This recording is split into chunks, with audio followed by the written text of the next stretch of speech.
Lord, for your son, one nation, under God, indivisible, with liberty and yeah, that's part of the audio. So you're going to use your teacher voice, your banker voice, whatever you got. I'll accept the motion to approve the agenda presented before us this evening. Motion? Thank you, Erica. Second? Thank you, Mahalani. Any discussion? All in favor? Aye. Opposed? The motion carries. Approval of minutes.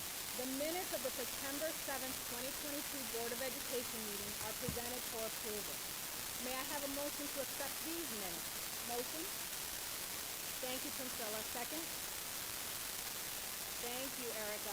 Any additions, corrections, discussion? All in favor? Aye. Opposed? The motion carries. We are very excited to welcome 5 Schenectady High School dancers to share presentations in honor of Diwali. Before the dancers present, we will have a presentation from Pandit Rishi Sharma, who will share some words about Diwali. Good evening. Yes.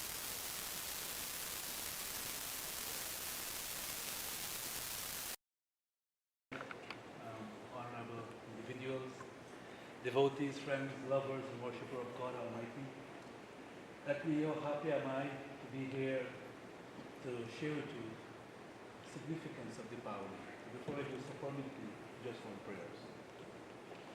Om Asato Ma Sadgamaya Tamaso Ma Jyotirgamaya Mrityormamritam Gamaya Om Shanti Shanti Shanti Hare Om. Lead me from darkness to light. Lead me from ignorance to knowledge. Lead me from death to immortality. Hari Om Shanti Shanti Shanti Hari Om. Peace, peace, peace. Deepavali. Deepavali, as it literally translated to a rose of light. And Deepavali, for us Hindus, it's a very significant festival for us. We see with the aid of light, it can be how perfect our eyes is, our vision without light, our ability to see an object, our ability to progress or to move become limited without light. So Lakshmi Mata, so for Hindus, we worship God in both aspects, masculine and feminine aspect.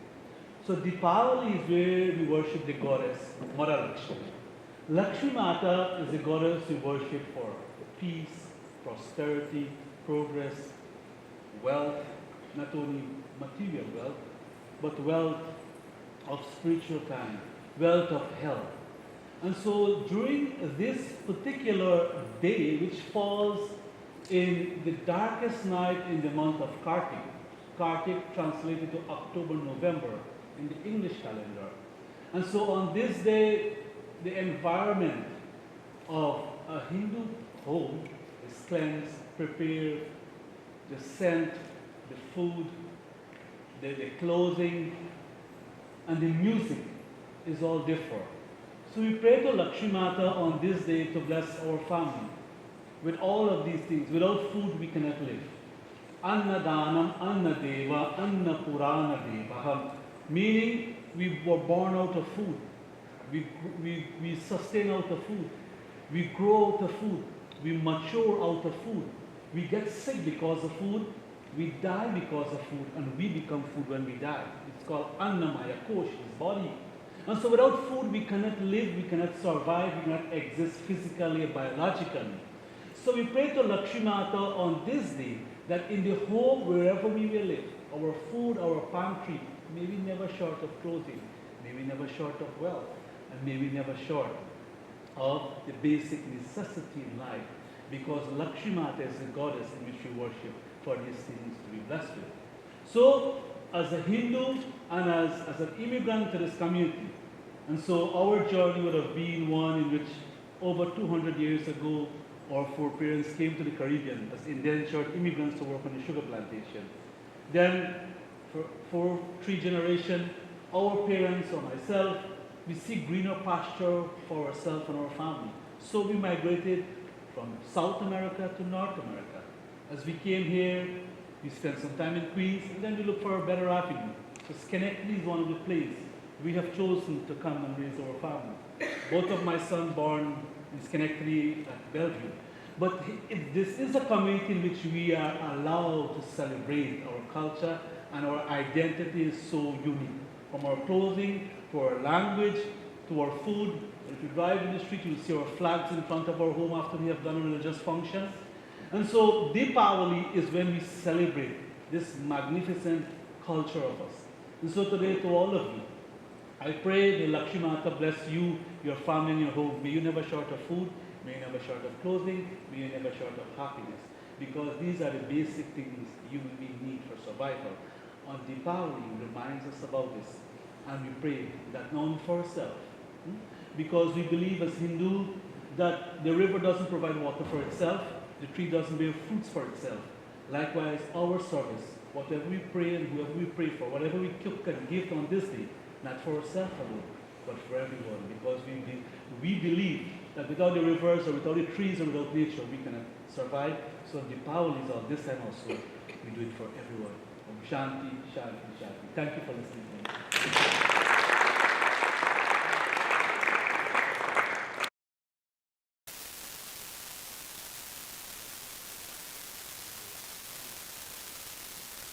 Now let's give the Schenectady High School dancers a hand before they come out.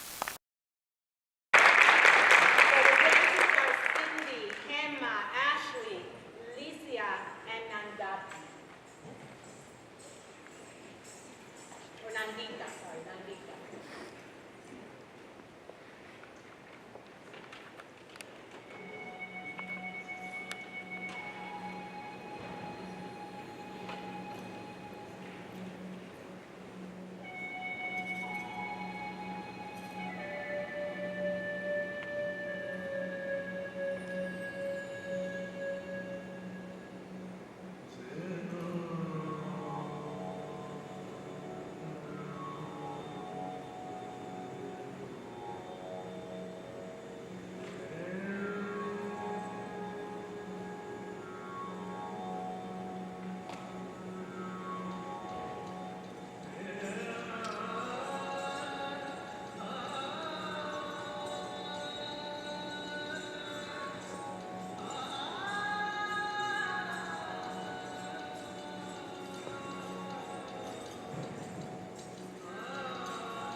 Thank you again, dancers, and it's a great way to start the board meeting, right? Privilege of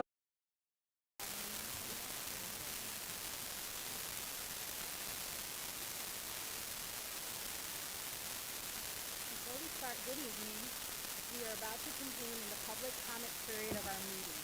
Although state law does not require us to hold a public comment period, we have chosen to do so because we believe it is crucial for us to hear from our community about their concerns. Having said that, please note that the board is here to listen. The public comment period is not designed to be a discussion. Accordingly, please do not expect the board to respond to your concerns and questions tonight. This is because we take your concerns and questions seriously and want to have sufficient time to process and research issues, if need be. respond to your questions and concerns at a future meeting, or have the proper staff member get back to you at an appropriate time. I also want to point out that under state and federal privacy laws, we are unable to entertain any comments or questions about school personnel. Please know, however, that we take personnel concerns very seriously. On these matters, we would ask you to go through the appropriate administrative channel.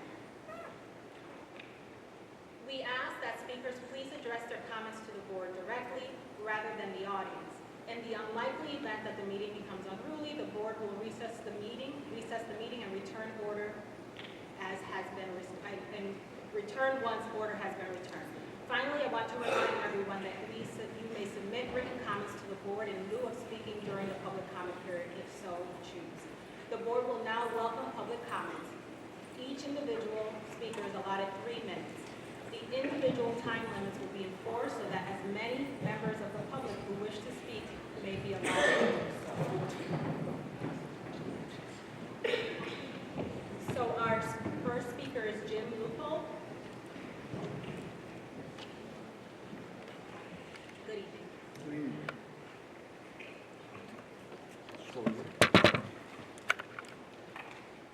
Good evening, Board of Education. My name is Jim Loophole, and I am the Manager of Data Processing for the Schenectady City School District. I am also the President of the Middle Managers Association.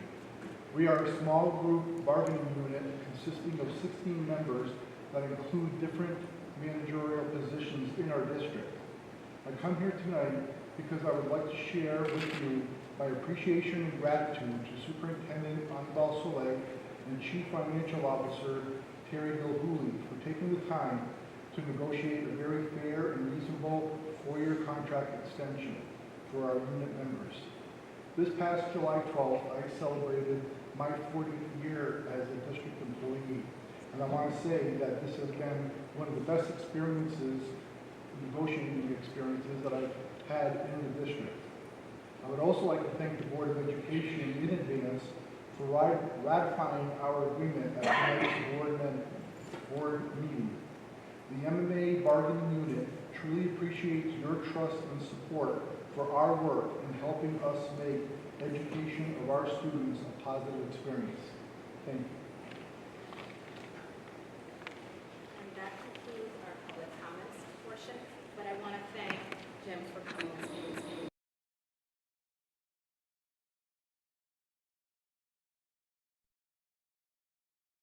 Thank you, Board President. Before I dig into my comments, I do have to make special recognition that I received in the mail from the New York State School Boards Association, recognizing one of our board members, Princella Leary, for participation in New York State School Boards Association leadership development. And she has moved up, I think she totaled 75 points, which gives her some pretty cool recognition. And so tonight, I'm just going to hand this off to you, Princella, a little certificate from New York State School Board. So I want to recognize you. Very much. So, sorry. That's embarrassing. They asked us to make sure we highlight our board members for their hard work. I'll move into my comments. I'll keep my comments focused on some important reminders and announcements, as tonight on our agenda we have some informative presentations that will focus on the work from this past summer and the opening of our current school year. Tonight the Board of Education received 2 documents from me. The first is, I'm really proud to say, under the leadership of Dr. Cotto, Brian Ledbetter, and the communications office, and the rest of the team, they developed a My Brother's Keeper action plan. This will be shared with New York State Education Department, but this will serve as our blueprint here in Schenectady as we help to achieve milestones for our young men of color. And soon to be announced, we'll have a sister companion book for our My Sister's Keeper. So just know we relaunched our efforts last year, and we were required to submit an action plan. So I encourage the board to take a look at it so you know the work of My Brother's Keeper Schenectady.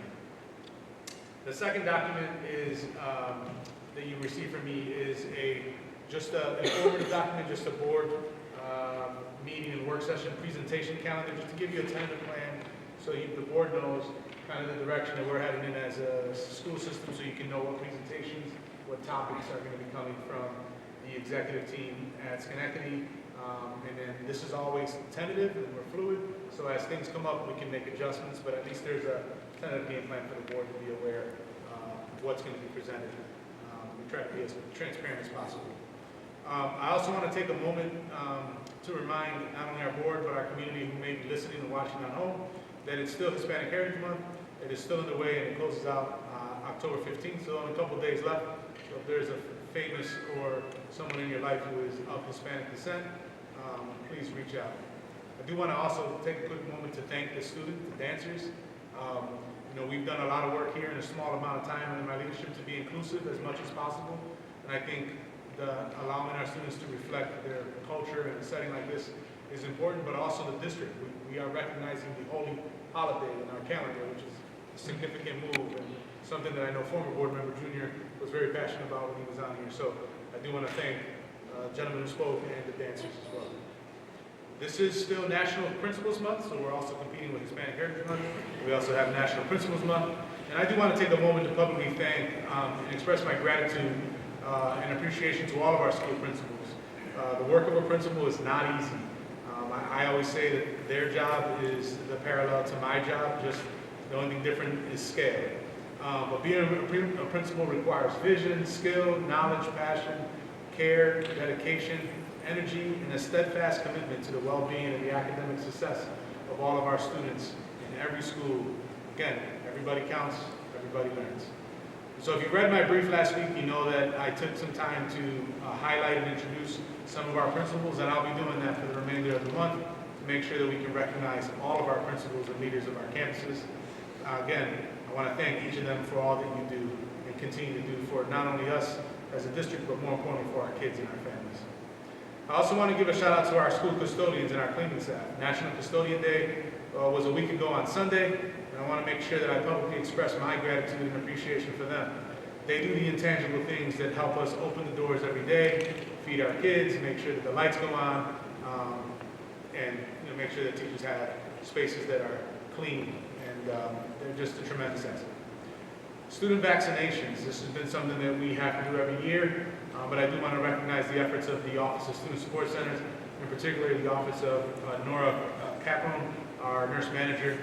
We started out the school year with about 800 students missing vaccinations. We've made significant progress in 25 days of school. We have about 188 students across the district who still cannot attend school because of the required missing vaccinations. Going right now at Ellis, the McClellan Street Health Center is holding 2 evening clinics this week.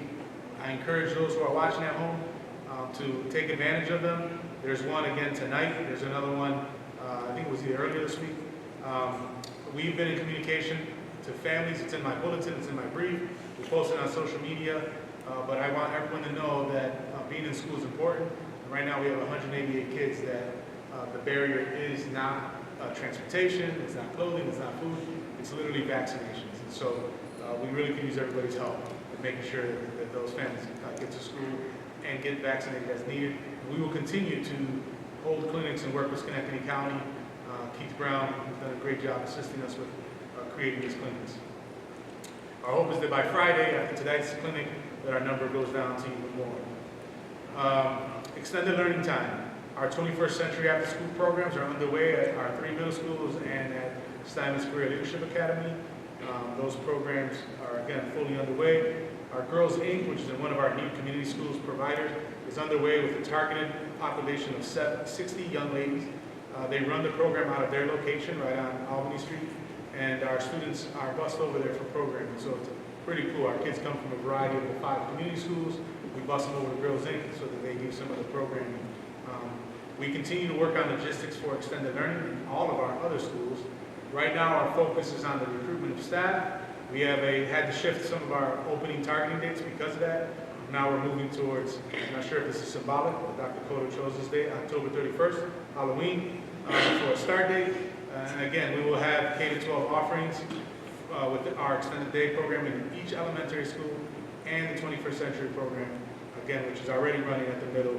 And the high school will soon open with extended day program and a night school for students who may be off track or students who are trying to earn, to accelerate graduation.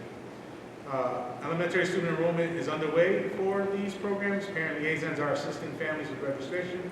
Again, more to come from the Office of Innovation, Equity, and Engagement, so stay tuned. Superintendent's Conference Day was also last week. Last Friday we had a professional development day across the district. Everyone participated in professional learning. We had a variety of specialized training taking places, from Wit and Wisdom to iReady, to secondary teachers participating in content area training. Clinicians enjoyed a keynote from Steve Burchak. I may have mispronounced that name, so I apologize. And then they participated in focused training sessions. Our attendance specialists, our paras, they met with community partners to find out ways to discuss to support our kids and families, again, to try to eliminate some of these attendance barriers that we have. School counselors were hard at work discussing our new NTSS, which the board will hear about in one of the work sessions, and a comprehensive counseling plan. Restorative practices specialists spent time with school social workers in some of these sessions. Our paras, our TAs, learned about supporting students with disabilities in all areas, not just those who may be in self-contained classroom. Our secretaries, our maintenance staff, our parent liaisons, our program specialists also attended training related by their roles. I do want to give a special shout out to one of our community engagement officers, Sergeant Plowden, who spent the entire day working with our district safety team. By all accounts, it was a great day. Now, I want to emphasize that every group got something. In the past, not every group got something. They kind of were lumped with other groups, not very appropriate. So we want to recognize the efforts of Dr. Chisholm in leading the professional learning for that day. But we'll be handing that off to Mrs. Tahoe, so she'll be taking over for that, and then the next one coming up. But she learned to set the bar pretty high. So, esports. At the end of last year, we unveiled the new esports to the district right here at Schenectady High School. And this past week, our high school students participated in their first official match. And we want to congratulate them. Their League of Legends team, I may be getting this wrong, so Principal Green can correct me if I'm in the audience. He plays with the kids. They captured their first win against Shenango High School from Syracuse. Schenectady beat Shenango High School. So kudos to our Schenectady High School esports team. I'm sure this is the first of many more wins to come. I want to again thank all of our staff who are involved in making this opportunity possible for students. Esports is very popular, and it seems that interest is continuing to grow. This is something that happens after school, so I do want to make sure we recognize that. A couple more things before I wrap up. Community schools. I want to give a special shout out to Kayla and Ryan, who are community schools coordinators. They've been working tirelessly to make sure that this effort becomes a realization. Obviously, they're part of Dr. Kodos' team. But we're making progress, and we'll be excited to share soon. We're going to be launching these 5 schools with a formal announcement, maybe a potential ribbon cutting. There will be a new school logo that indicates that they're a community school, so that when people walk in the neighborhood, they know that there's programming after school, programming on the weekends, and then there's integrated student supports in those schools, like mental health services, clothing closets, food pantries. There is going to be an advisory meeting at the end of this month, and more information will be coming out upon the official launch. We're now 25 days into Q1, so this means the interim reports for our secondary students are complete and are currently being mailed home. Sorry for maybe bad news for some, but great news for others. This means we're halfway through the first quarter, which means there's time to still make up anything that you may be behind. A couple more important updates is finish out the rest of this week. I'll be hosting a voluntary faculty meeting to meet with some of the Steinmetz Career Leadership Academy staff tomorrow. I'll be doing some school visits to close out the week at Hamilton, Martin Luther King, and Central Park. And last but not least, if you're always looking for something to do, I encourage you to download our app, look at our calendar. We have plenty of sports and activities going on. Please come out and support our Schenectady Patriots, whether it's in the gym or on the field. Our student athletes are hard at work. That concludes my comments for tonight. Thank you, Superintendent Soler. We'll continue with board comments. We'll start with Priscilla and then move around the table. I'd just like to also thank the students, the speaker presenting today. That is very educational. Also, I also wanted to do a shout out. Yesterday, it was declared Day of the Girl. In 2011, the United Nations declared October 11th as International Day of the Girl, which focuses attention on the need to address the challenges girls face and to promote girls' empowerment. And since we're all women up here on the board, I just want to give a shout out to our girls. Also, I'd like to just tell the students, come to school. There's a lot of things going on here, and every day is a new adventure. If you need help, parents need help getting them to school, give us a call, we're here to help. I was reading the newsletter. Read the newsletters, they're great. And I just saw we have an acting academy at Proctor, so there's a lot of things going on. So come to school. There's a lot of stuff. And that's it. Thank you. I lost track. Sorry. It's been a busy 5 weeks or so since our last meeting. I wanted to highlight that the Hall of Fame dinner was held on September 19th. It's a real pleasure to see some of our great athletes from the past recognized, and I think our current athletes enjoyed the Wells, for example. So thank you once again to the committee, and which includes some of our staff, for putting that together with Bob Pisano every year that takes place in September. Another event that I attended was the Grout Park Run. I don't know how many of you know about that at Central Park, but I walked around and counted at least 20 different schools there, and I'm told that there may have been more.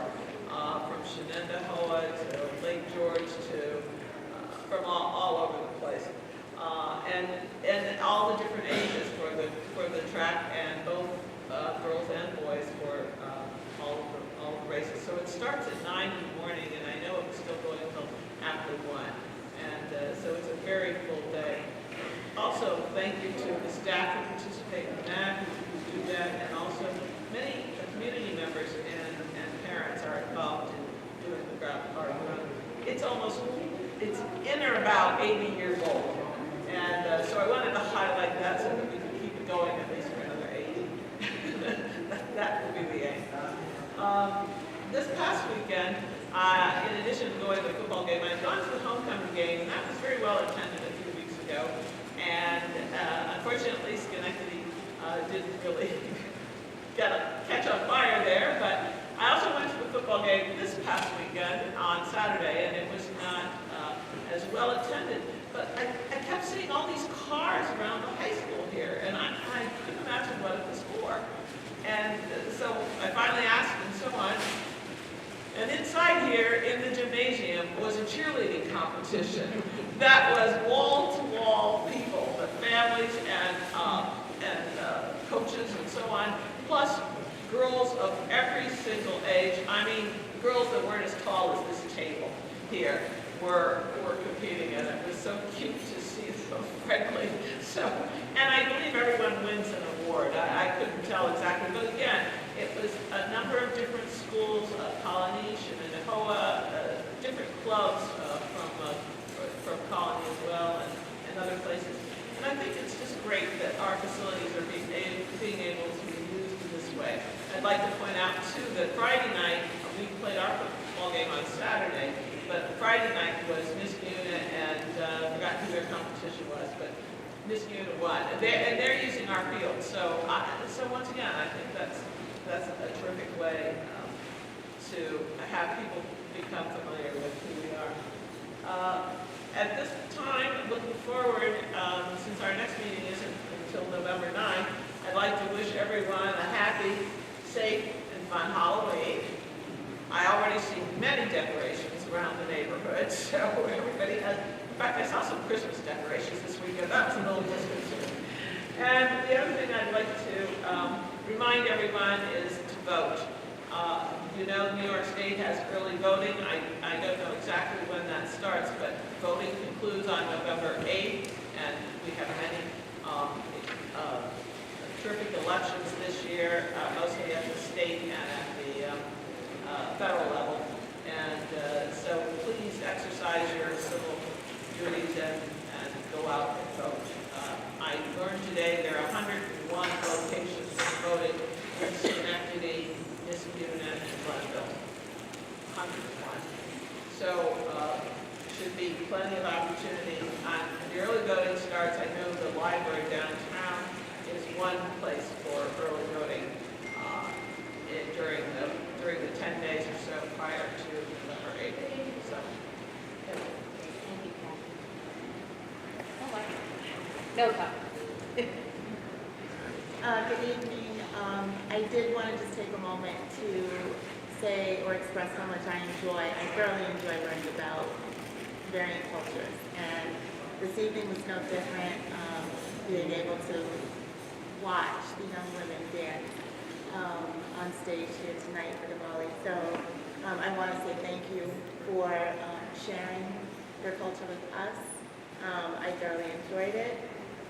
Very quickly, a lot of updates in regards to just kind of training and things of that nature. So last month I did attend the board officers training with Board President Rivera. We learned a little bit about roles and responsibilities, building a unified board, the importance of running effective meetings, a lot of really great information that is very useful and helpful for someone new in this role.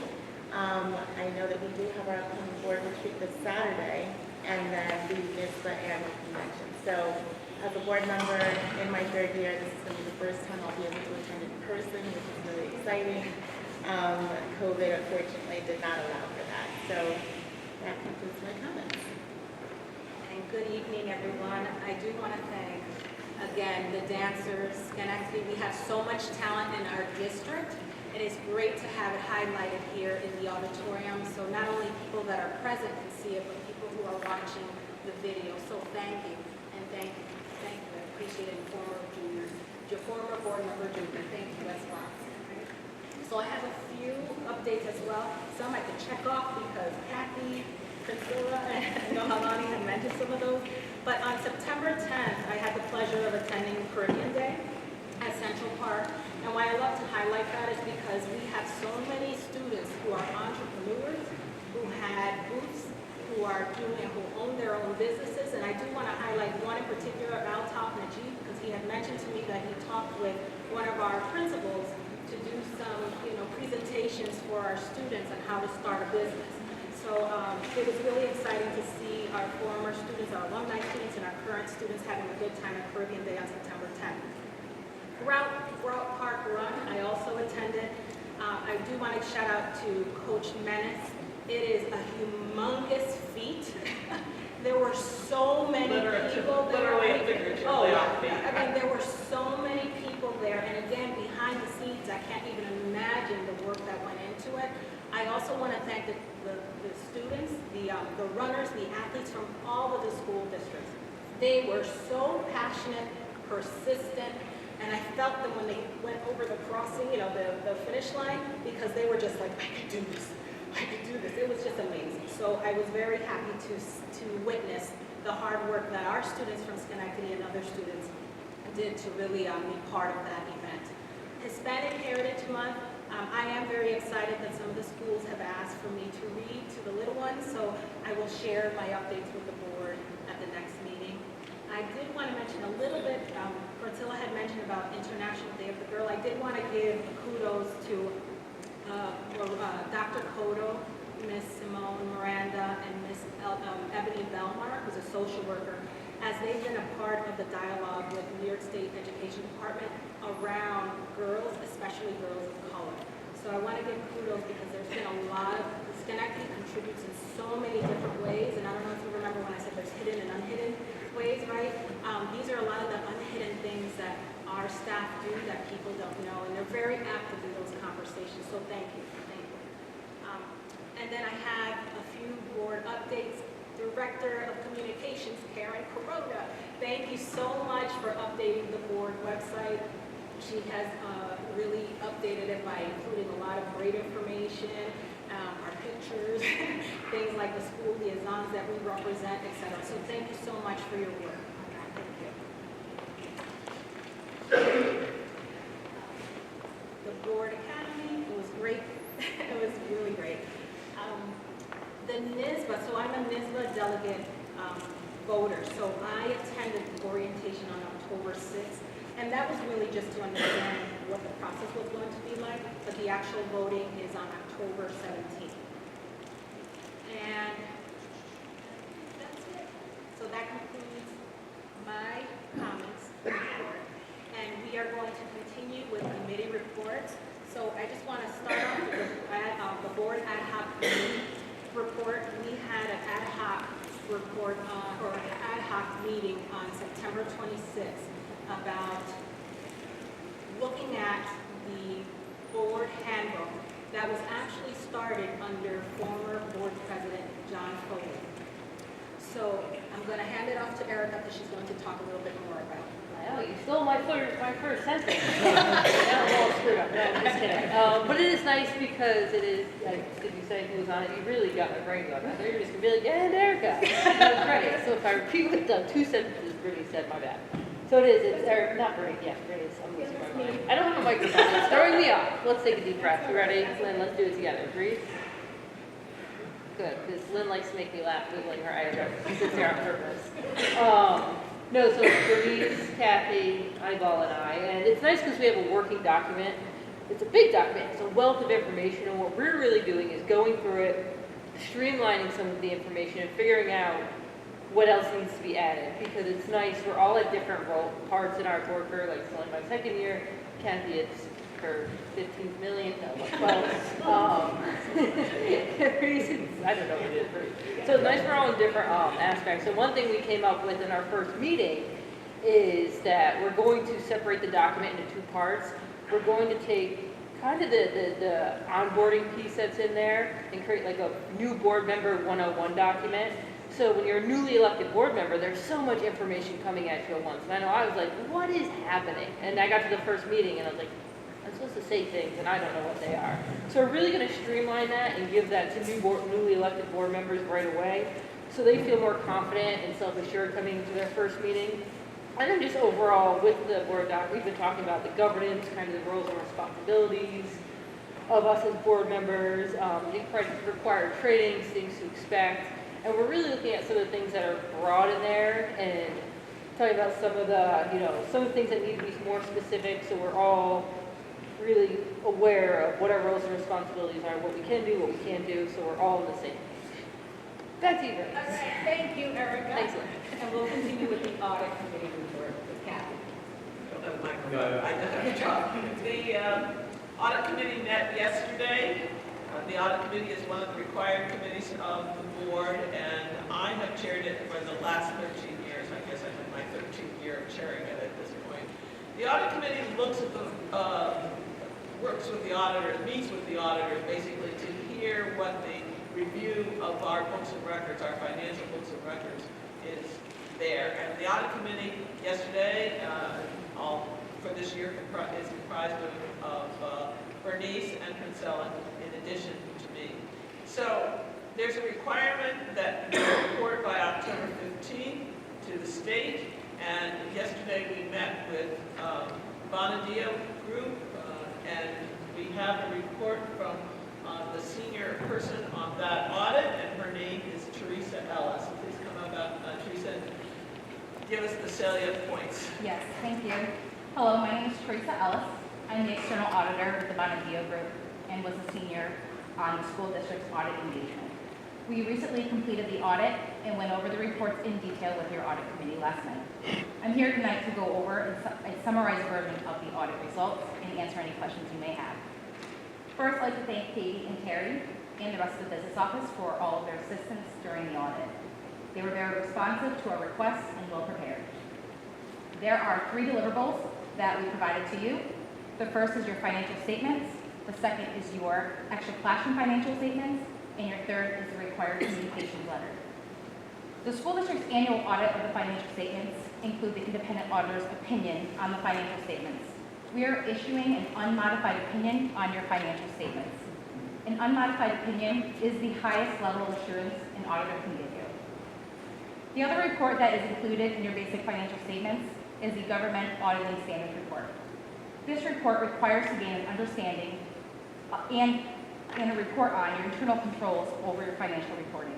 We noted no material weaknesses or significant deficiencies in the financial reporting over internal controls. The second part of the report is your compliance with laws, regulations, and contract agreements that non-compliance can lead to a material financial statement impact. We noted no non-compliance in your financial reporting over internal controls. As far as an overview of your financial statements, there are 2 sets of financial statements. There's the school-wide, and the other is the fund level statement. Both present 2 entirely different pictures. School-wide statements are full accrual, and the fund level statements are modified accrual.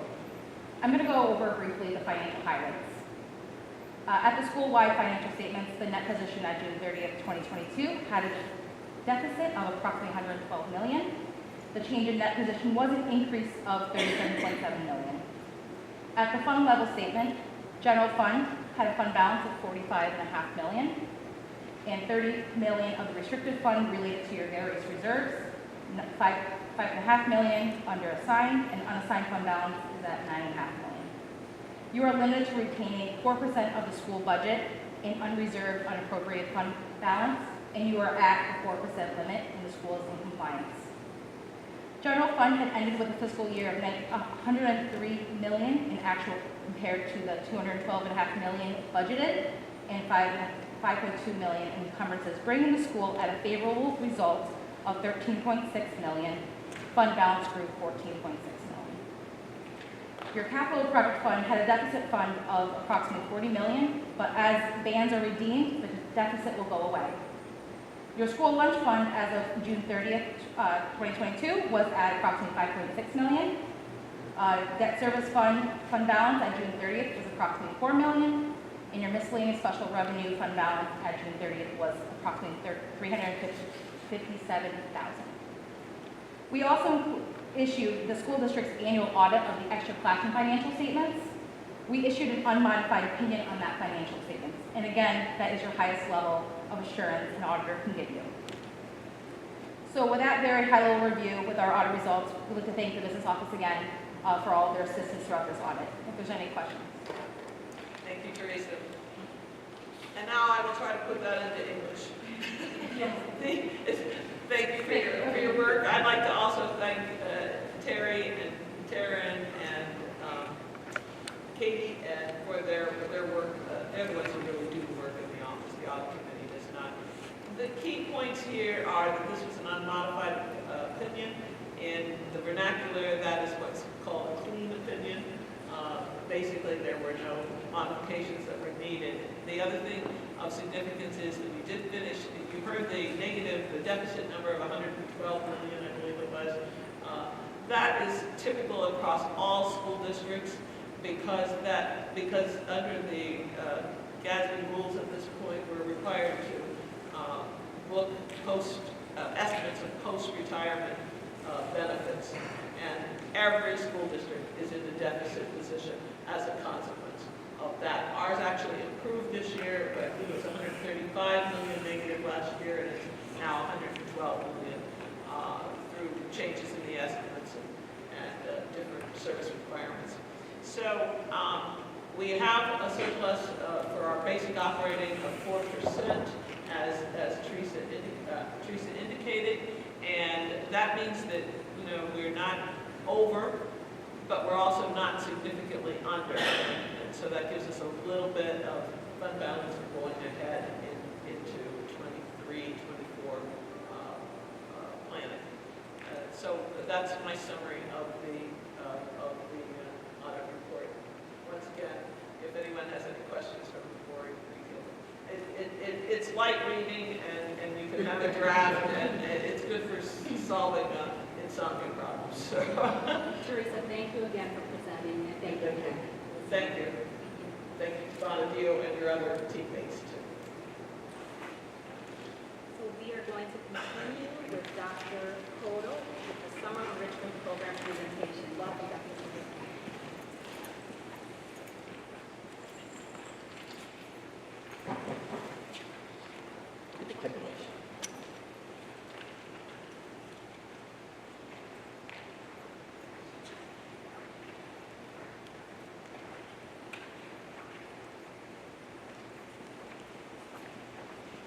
Good evening, Board President, Vice President, Superintendent, and Commissioners. I want to thank you all for providing me this opportunity to share our summer enrichment program. I had my Assistant Director of Innovation, Equity, and Engagement, who was a key member in making this happen this year. We lost the PowerPoint slide.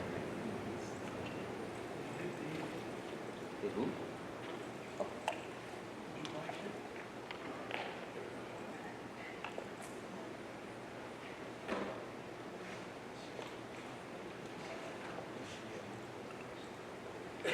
As we start all of our presentations, we want to anchor in on our pillars. And I will tell you that our pillars truly exemplify what our summer enrichment program is all about. Working on preparing our young men and young ladies to graduate. So all of what we provide through summer just reconnects and re-engages our students in a unique way to then motivate them as they transition into the following school year.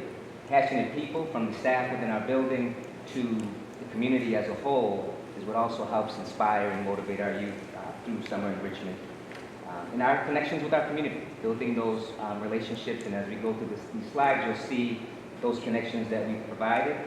And then our efficient systems, which speak heavily to, and those are things that are a work in progress. I will tell you that our summer enrichment, given that Simone transitioned into her role probably good 3 months before school ended, she took a major role in getting our summer enrichment program starting in April, where we normally would start sometime January, February. So it was amazing to see the shift and the change that took place in getting us to where we are, or where we were this past year. Program goals as it relates to summer enrichment is really to prevent summer slide, and it speaks to just trying to find ways to innovate, engage our youth throughout the summer, but also embed that academic component, and doing it in a way that's a lot more hands-on. And that's really what took place this summer. Just to share the timeline, as I mentioned, we started in April, and we should have started sometime in January, February. And with that, we kind of went through this process, which we will, going back to our system, we will recalibrate this and start this a lot sooner once we get our after-school programs up and running this year. But this past year, it ran for 4 weeks, starting on July 11th and ending on August 5th. Just to kind of share a highlight in reference to the overall programs and the growth and the evolution of summer enrichment here in Schenectady, placing us this past year at the largest number of students that we supported going into, both closing out this past year with over 1,300 students and 11 sites. Just a snapshot of the overall summer enrichment at a glance as it relates to population of staff. The one thing that I want to highlight here is the 15 students that we brought in through the partnership through the Mayor's Office, City Council, and Schenectady Connects. I mean, these 15 youth were part of the summer employment program, and the goal there was, as we speak of growing our own, is really providing them opportunities to experience what it looks like to kind of work with youth, with the hope and goal that they become teachers in our district, you know, as they continue their high school experience and graduation. The students that we serve, so just to kind of give you a snapshot of the students across the district, the larger numbers are because we had 2 schools supporting those particular locations as a whole. So you see MLK, Van Corlear, Woodlawn having numbers over 150, and that was because we had partnerships. MLK hosted PV, Van Corlear hosted Hamilton, Woodlawn Page, and then Yates Zop. Those decisions were made just based on work that was being done in those particular buildings so that we make sure that we still provide the support to all of our students across all of our schools. The enrollment, just to kind of give you a snapshot of where the enrollment kind of fell across the district. And our largest population was our 3rd grade, then 2nd and 4th.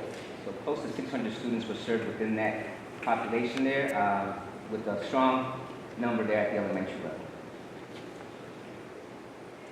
You know, as we take a snapshot of our demographics, our summer enrichment program was really a mirror of our district that was just running a smaller, but the overall demographics kind of aligned with our demographics throughout the course of the school year in the population that we serve.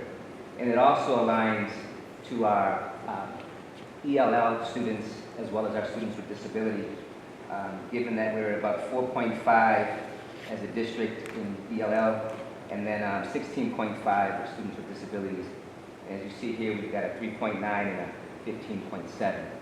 So again, supporting our students throughout summer enrichment, no different than we do throughout the course of the school year. Snapshot in that of our participation going back 6 years.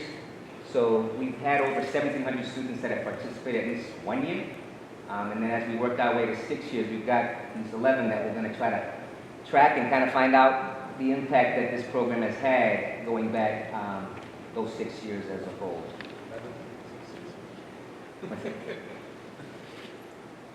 And again, our attendance, the 2 schools that scored the highest here as far as attendance was Howe and Yates. These are things that we'll continue to work on. You know, so as we've done some evaluations and kind of assessing where programs are, is how do we go about continuing to engage and finding ways to motivate students to attend more frequently, which will then transition into our school year. And then also bringing some of these programs into the school year so that we can find ways to anchor that learning outside of what goes on in the classroom. Graduation rates, just a snapshot as well here. Going back 5 years, you see the progression as it relates to overall graduation rates. You know, percentage representing by each, well, let me see here. You know, our goal here through our strategic plan was at the end of this past year to have 72%. Right now, is we have an anticipation once we close out with June and August to have a rate of 80%, which means we will meet our target goal. One big piece that we took on through summer enrichment, which I know we had to kind of find creative ways to make sure that we weren't, you know, creating more obstacles for our families, utilizing our student portal. So as part of the strategic plan, we aim to increase the number of parent portal users. Our parent portal provides information to parents and guardians about students, school information such as schedules, attendance, grades, behavior, health updates, assessment scores, report cards, and more. One of the ways in which we are measuring this goal is to increase the number of parents engaged with our online student management system, which is Infinite Campus and Parent Portal. And our goal on this is to have more than 10% of our users going into this year. And I think our goal is we'll supersede that overall number. Just to provide kind of a snapshot of the programs and activities that were provided as a district, we provided the STEAM, the Lit Camp, the math, project-based learning, chess club, fishing club, and farm to school. Some of our free programs are 15 Love, which support us throughout the course of the school year, Cornell as well, New Choices, which is the student emotional learning program, as well as Second Step, and Schenectady Farm to, urban farms. Our community partners for this past summer enrichment program was Electric City Barn, My Side, Oceans of Learning, Boys and Girls Club. One thing that we did unique with the Boys and Girls Club is a kind of grow your own.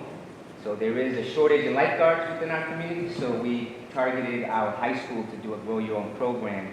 In doing so, hopefully, again, getting those students prepared to take the lifeguard exam and become lifeguards here in our district, as well as our community. The project-based learning program, which was focused at the middle school, these were 5 distinct projects that were kind of provided to teachers, and they would work with students on identifying what projects they would want to kind of take on for summer enrichment. The reading piece, so just to share, the big thing, as I mentioned earlier, is just the summer,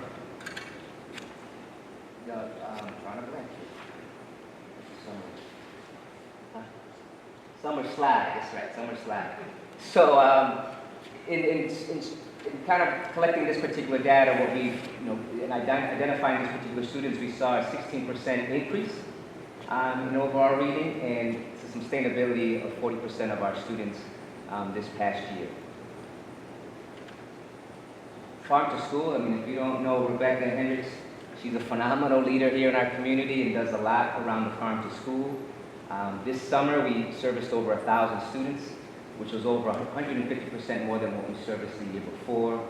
We've added more gardens. We've done a large amount of different things to support the Farm to School kind of initiative across the district, and we continue to do that even throughout the course of the school year. Social emotional learning, this is a free program through New Choices with a strong focus on our 3rd and 4th graders. And they participated in programs, or at least lessons that focused on accepting differences, expressing emotions, growth mindset, and goal setting. This was new as well for Schenectady. We provided an after-school, after-enrichment program focused on our athletic programs to find a way to engage our youth as we transition into this school year to increase that level of participation. Throughout the school year, we also provided camps as well and clinics just to, again, provide students with access to these opportunities. And this year, we focused on our fall programs as we transition into the school year. We also work with GE, and this was specifically with Central Park. We had 16 students participating in the GE program. This was a free program as well. And Simone and I will do a lot of partnering with GE. They want to do a lot more. And just providing our students with access to STEM and STEM opportunities. Again, as we try to capture what summer enrichment looks like, our goal here is curiosity, exploration, discovery, pleasure, repetition, mastery, new skills, confidence, self-esteem, security, and then more exploration. So as we continue to kind of provide opportunities, we continue to kind of dig deep in seeing what are the things that our students want to participate in, how do we provide access to those opportunities, utilizing summer enrichment as a way to anchor those pieces and then, or pilot them and then try to transition them into the school year. Our community partners had a few things, as far as the quotes. They provided a couple quotes just in reference to their experience. So Kristen DePaffy, over the course of 4 weeks, the Boys and Girls Club staff were excited to give students the opportunity to explore their interests in the fields of DJing, podcasting, production, art, theater, and STEAM. And then many others provided kind of reflective pieces on their experiences and how empowered they were and how special they felt in connecting with our youth throughout the summer program.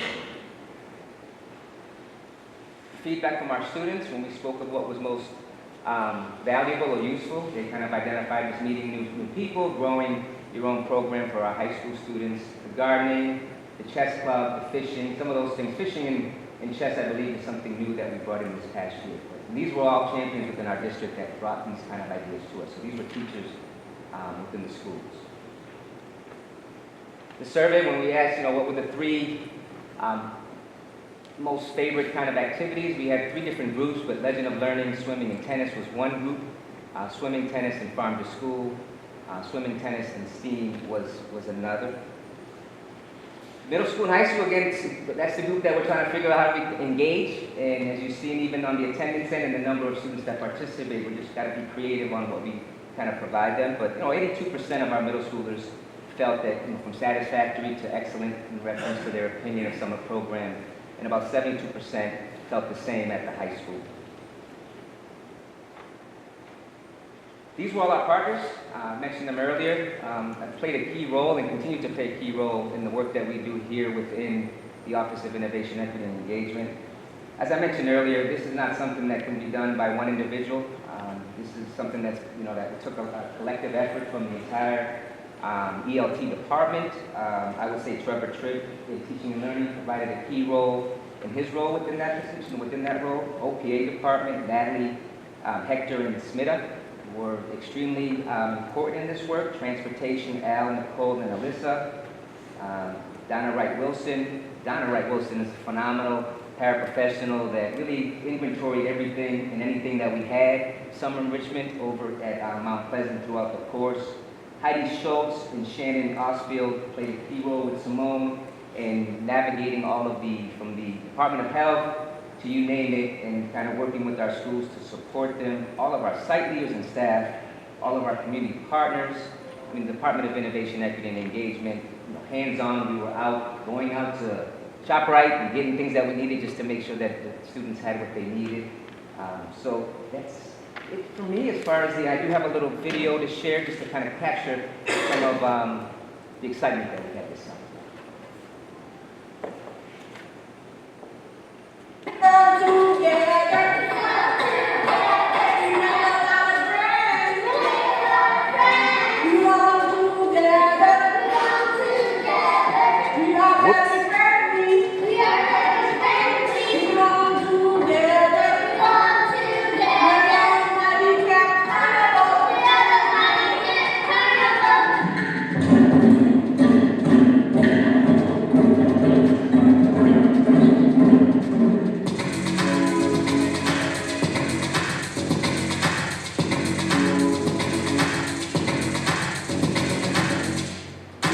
You guys all hold it in.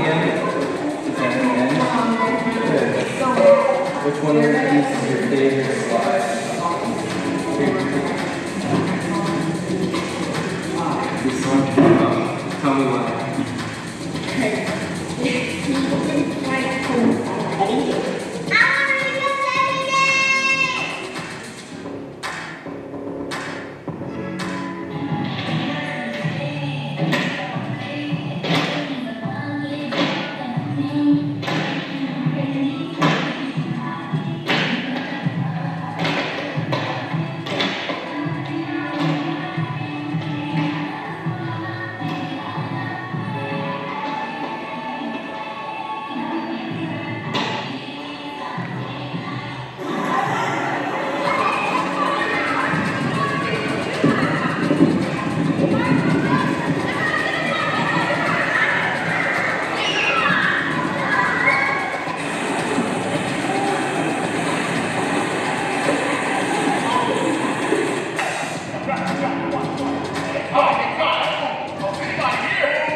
Any questions from the board for Dr. Cotto or Mrs. Miranda? I'd just like to say phenomenal. Thank you very much for everything you guys did for the kids this summer. Looked like a lot of fun. Did they all learn how to swim? They didn't all learn how to swim, but we've got many that got in that water for the first time. That's huge stuff. I think that's really cool. Yeah. Yeah, we did provide all the students that went to full swim lessons. Who the boys and girls got. So hopefully they'll remember it next year. Yeah. I have a question. So we had 16%, I think it was, who had increased their reading ability and 40% stayed stable. That means there's, by my math, 44%. Does that mean they went down still in slide, or do we have comparative information to years prior to the time we had these kinds of summer enrichment programs? Because I think you showed 6 years, and I don't remember exactly when it had started, but I'm just wondering about that. I know one of the assessments in the windows here, but STAR was the assessment that was utilized before we're transitioning to iReady. So that information was pulled from the STAR assessment that we had. Next year, we'll utilize the iReady as kind of a full-year assessment piece. I'm not sure if it was utilized prior as far as. Yeah, so that percentage, it comes from those kids who were enrolled, their STAR scores over the last 6 years ago. So that's their STAR assessment data that the Office of Planning Economy pulled up for those kids who stayed continuously enrolled. 40% of those kids stayed stable within their rating, 16% have grown. Now, it's not a direct correlation, but the assumption is that participation in the summer is helping because of the exposure. I'm just wondering about the other 44%. What does that Oh, say yeah. about them? I mean, does that say that they went down or? We can find out if folks, I mean, 40% say stable. I They didn't go understand, down. I understand. So the assumption, just preliminary, would probably be there was a decrease. Which again would emphasize the importance of staying engaged in the summer in productive settings. And I think for me, the biggest thing is that if you think about it, when the board has been able to provide activities, those kids would have probably been home, who knows what they were doing. Playing video games, maybe not at all. And so I think that's what's important is that we had the highest number of participants. So the goal next year is to, hopefully get over 2,000 kids, which would be, more than 20% of the population. Now, one thing I wasn't clear about, were there students at all 11 of the schools, elementary schools, or, because you said something about the higher ones were Woodlawn and not in attendance, but because they overlap with other schools or Construction. So four of the locations had 2 schools. That's why those numbers were higher. But every building had access to summer enrichment at a max. That's what I wasn't sure of that I was looking at, that the number of students from those schools were shown right, not necessarily that were attending at that school. Correct. Yeah. So it was a combination of students. So we had 9 schools or 7 schools or whatever open. 11 sites total, and at those 11 sites, every school had the same amount of students that they could have. But it still fell at that number. That's why our goal is to get over 2,000.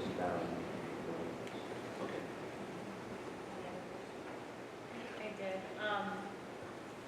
Couple of 2 things. The first being the after Richmond athletics. That was the first time that was introduced, right? I thought that was fantastic. I was just curious, and maybe I turned away when I was writing that down really quickly. Do we know what the participation was like? We had 55 students.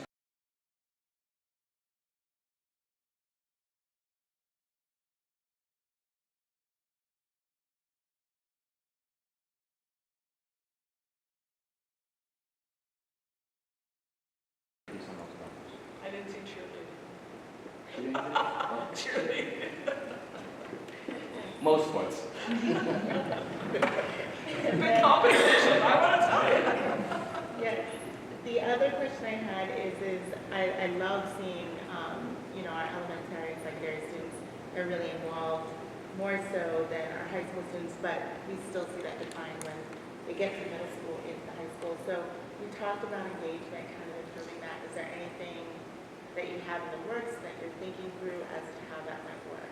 Yes, I think even through our community school and then our after-school programming as a whole is finding unique ways to engage. So working with buildings and finding what are the things that particular building may see as an interest as it relates to the students. So being real creative there.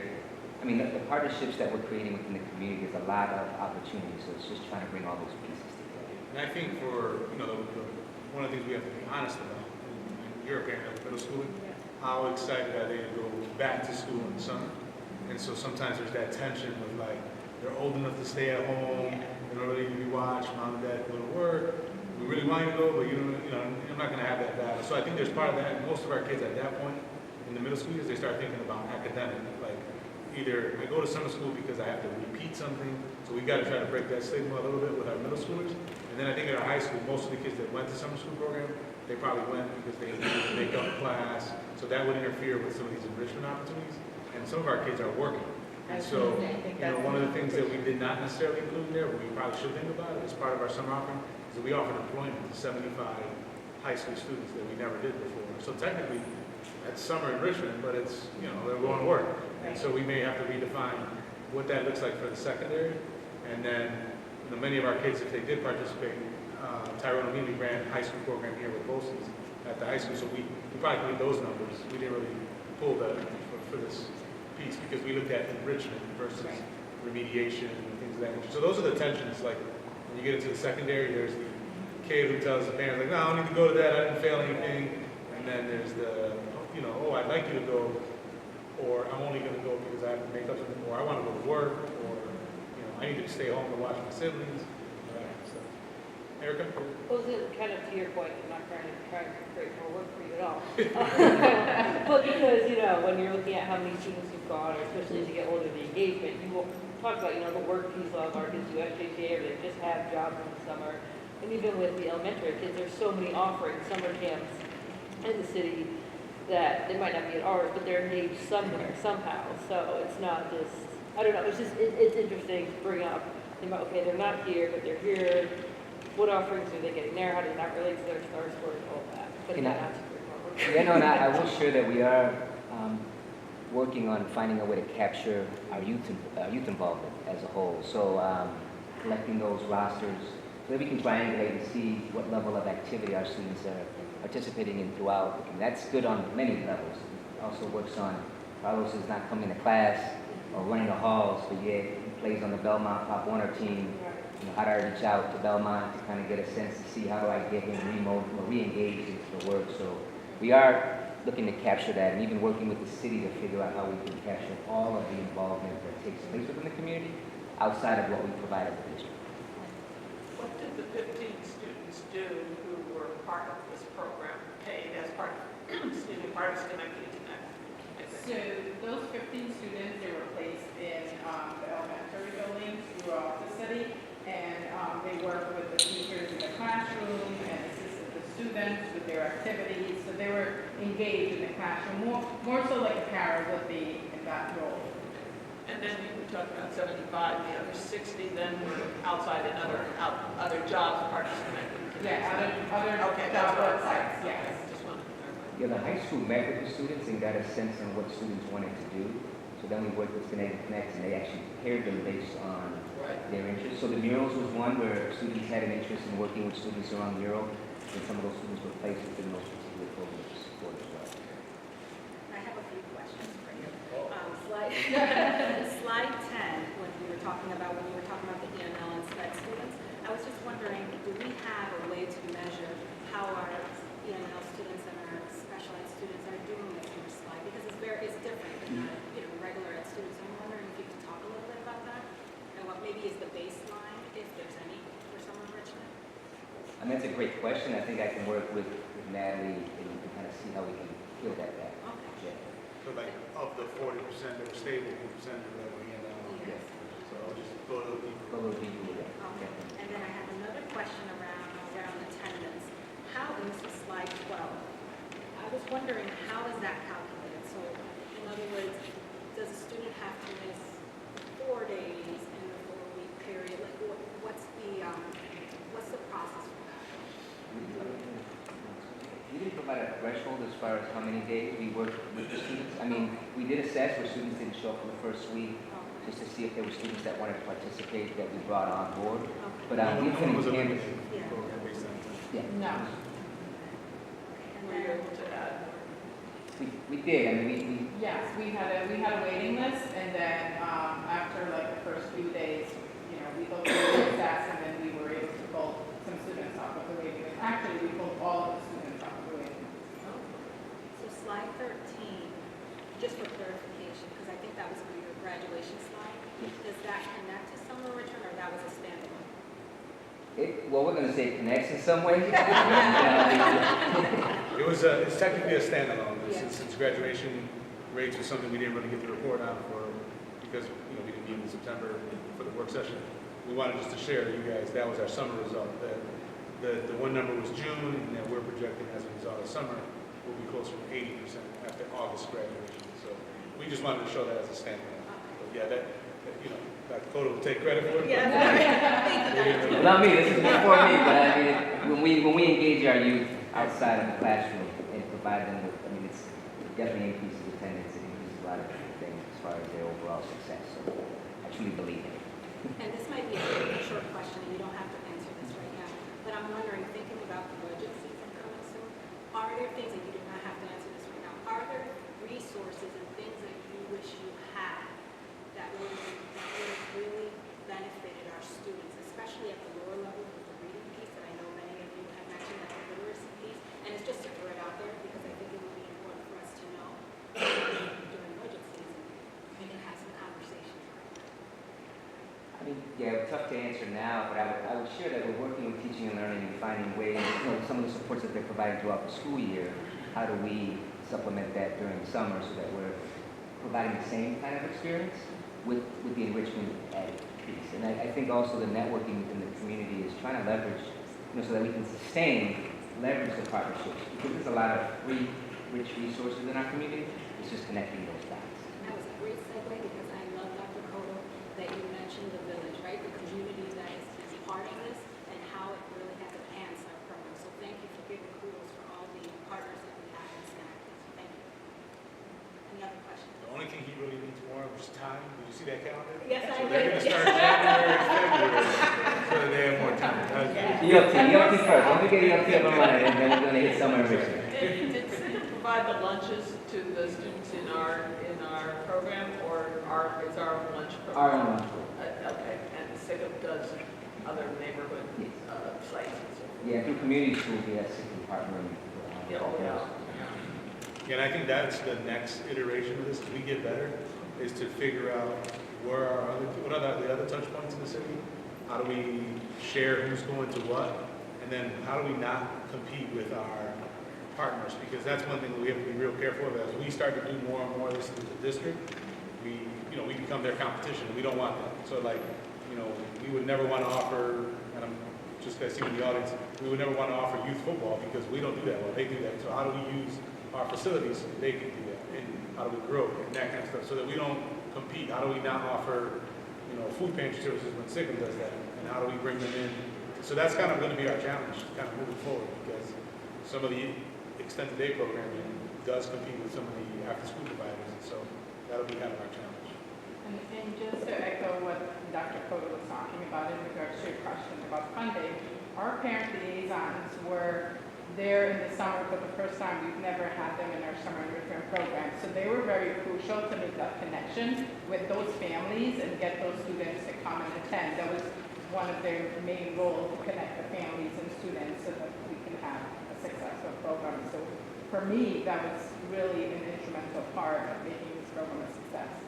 How did you screen the students to start with? It was only self-nomination, basically. I mean, we work with building principals to identify students that they felt could benefit, but at the end of the day, any child that participated, and when we open up programs like this, everyone signs up the day of, a weekend. So that was the challenge in trying to make sure that we, one, had the staff to support, and then the numbers. That's why we had the waiting list at one point. But there was no... Basically self-nomination, though, and parents understanding that their child might need this help. But we did work with the building leaders just to kind of get a sense and make sure we can target the students that would definitely benefit. Just so you know, as we continue to do this work, Dr. Chisholm and they'll be, and you probably know Leah, they're going to be doing some jumpstart work for our E&L programming, so that'll be specific for English native language speakers. So just be mindful of that. More to come from teaching and learning. They get more and more into the space. Remember, this is year 2 for everybody. So they're starting to run. And the community partnerships are key as well. So, I mean, we now meet monthly with our youth organizations. And again, trying to leverage and provide access and opportunities so that we can expand those opportunities to students. So even like a Belmont program, how do we expand that across the city as a whole at different locations so that students have access? The Blue Jays, so there's a lot of different groups, CDYBL. We've been working with all of them to kind of figure out how do we strengthen. Then it goes back to building that foundation that then will grow into our elementary, middle, and high school, and ultimately get a state championship here. That's right. You're back. Thank you. And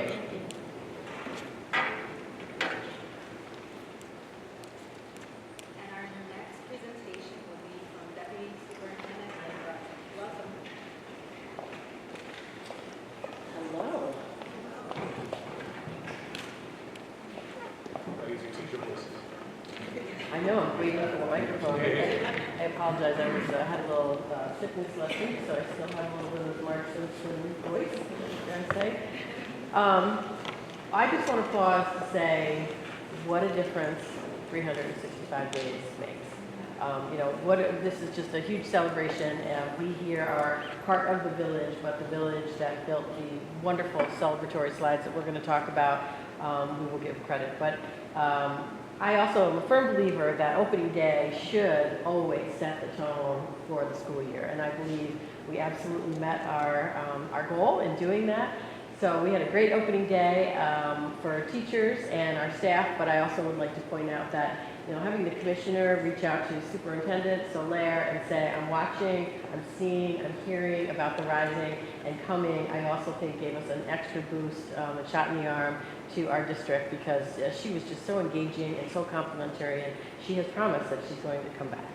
So, I brought our Director of School Safety and Climate with us, our Executive Director, Joe DiCaprio, for elementary schools, and our Executive Director for secondary. And at the last moment, Miranda wanted to come and celebrate with us, and because her work underscores almost everything that we do, she's along with us, and unfortunately Andrea couldn't be here, but her work also underscores a lot of the success we've had.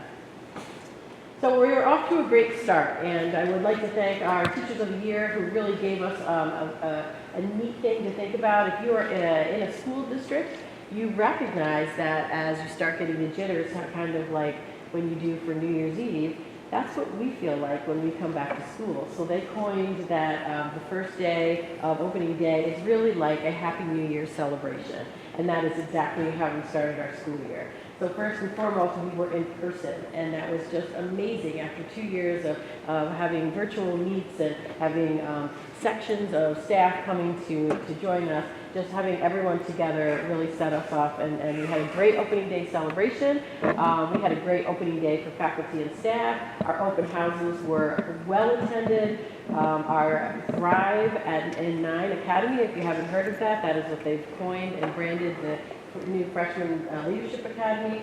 That night was so well attended, this entire auditorium, you couldn't even find a seat in it. It was really something, like I won't say this, it was like a movie. It was just amazing. People were excited, people wanted to know what was happening. We had food, we had ice cream, we had Chromebooks given out, we had schedules. It was just a huge success. And we'll be back in November to talk a lot more about how we're doing with the redesign.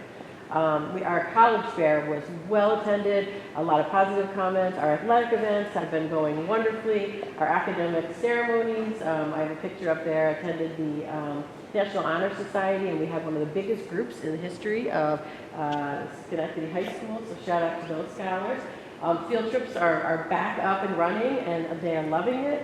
We have assemblies that are in person. We have guest speakers that are coming to our school district, and our homecoming dance was a huge success, as well as the other dances at the middle level. And then onboarding of 130 plus new teachers and student support staff, which, yes, we have more to go, but that was from June until now. That has just been an amazing lift for our HR department and our principals, as well as our directors. So this is our professional learning, and we're going to not go through everything, but you know, from the moment that the students and staff and all of them leave school, we start turning the page and getting everything ready to get everybody onboarded, and we design training that is very intentional to support our mission and our values and our goals. And so with this, I would like to introduce Dr. Chisholm, and she will go over some of these are just the highlights of what we've been doing up to this point. Thank you. Good evening. The first thing on here is we were really so excited to have over 1,000 teachers, 1,000 summer PD enrollments this summer, from iReady to Written Wisdom to, I have here listed the added classes of curriculum writing. We logged so many hours of curriculum work to create the unit plans and the added classes for every content area. So that was some very busy and exciting work where teachers could have been somewhere else, but they were here with us and with our directors of teaching and learning. Student support services, at the restorative circles training, therapeutic crisis intervention, trauma-informed care training, student safety team under Jeff Russo with his training as relates to student safety team orientation and onboarding several new staff there as well. And then the administrative staff had Principal Babuti Kufele come in and present to them on leadership and what is their leadership and how is their school better because of the leadership. So we had so much training going on. This is ongoing work. It's not a one and done. The curriculum work is still ongoing. We have our 5-year review cycle that's out there. We've got project learning that's taking place. How are these things married with the AVID program? So all of these things are very much intertwined, but we have a lot of stuff that we did over the summer that we're doing now that we're going to continue to do. So a lot of great work and a lot of thanks and kudos to every department represented. I also want to highlight our DEI work at the executive leadership level with tangible development. We've been working with them and really diving in deep with ourselves first. We're working from the inside out, and we're very excited to tell you that we will be using tangible development to start rolling out DEI work throughout the entire district. So now, up next is Thank you so much. Joe. I don't know if you need an introduction, but just, yeah, come on. I think it's gone from cabinet to back donuts. Going back to donuts. Good evening, Board of Education. How's everyone doing? Feeling good? Looking good? Big energy in the room. Big energy in the room. So, updates on elementary schools. So, Where are those silent donuts? how good? Riverview. I mean, you're winning with those no matter where you are. Let's go set it down. Yeah, it's over. So, we had a phenomenal opening when we talked about elementary schools. I want to lead with recognizing the 11 principals that are in charge of our youngest and earliest learners. They are incredible. It's National Principal Appreciation Month. They deserve way more than a month, and the recognition and appreciation that goes out reflects far beyond a month. They did an amazing job at leading their incredible faculty, staffs, and teams to open. I'm a Google Doc obsession kind of guy, and there's like checklists, and they hit every mark. And we opened successfully, safely, for every child that's entered our buildings to initiate the year. So some things, I just kind of broke it down into 3 groups. What's going well? One of the biggest things we've elevated intentionally is mental health supports with counselors at every elementary school. You know, the past decade or so, we've worked around social workers and school psychologists as our teams, and they're incredible teams.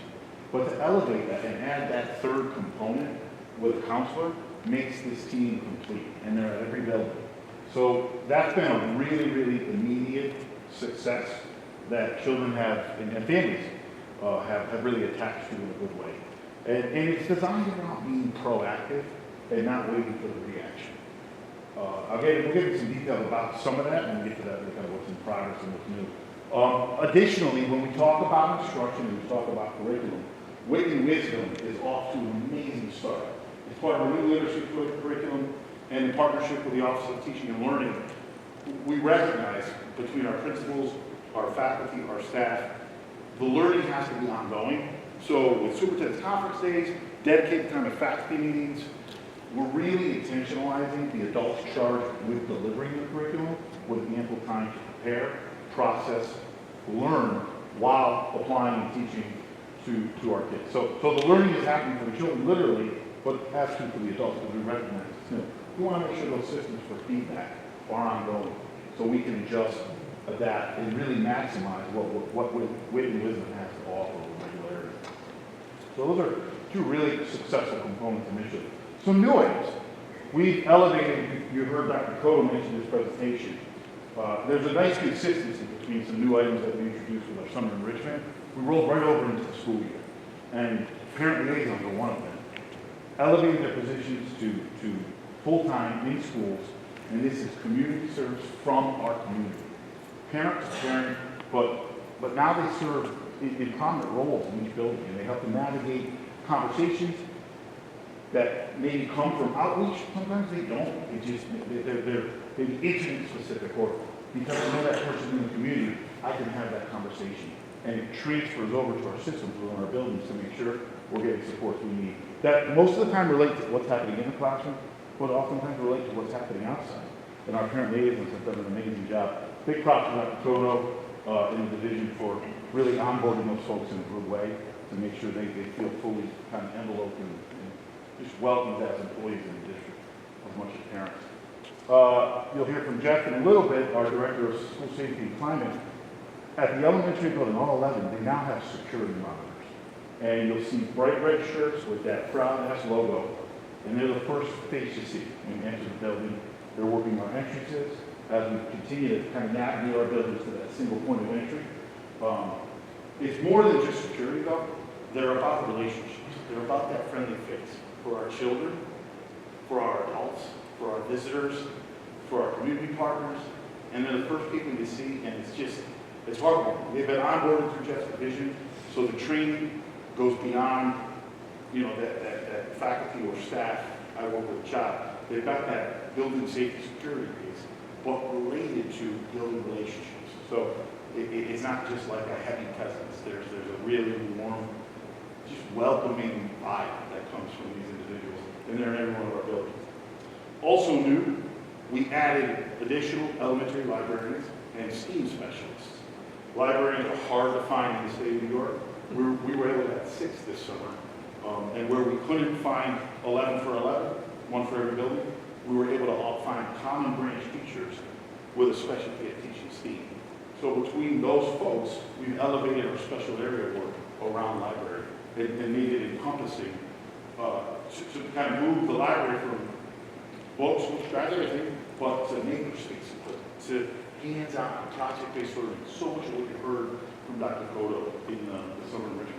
Again, that's intentionally connected to grow July and August right in September to make it as seamless as possible. So our systems are constantly talking to one another and making each component better.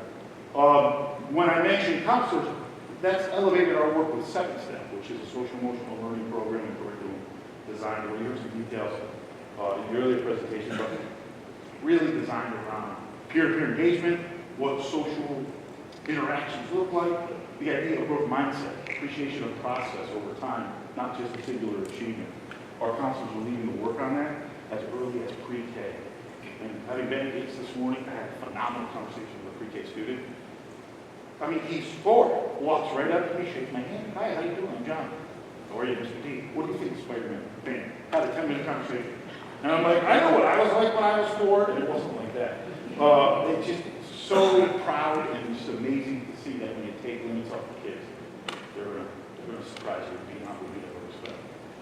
We've also shifted, as far as assessments go, to iReady across our math and the LA content areas.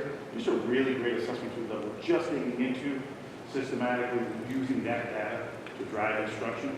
And it's just another tool kind of in our salvo between interim assessments, state benchmarks, Purdue and formal assessment systems we use. It fits right in there. It just makes the data we need to get all better. And so then lastly, just 3 quick ones. What's in progress?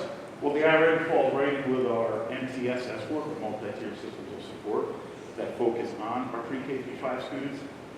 We are relaunching PBIS in a very limited manner across 5 of our buildings with the design to grow to all 11.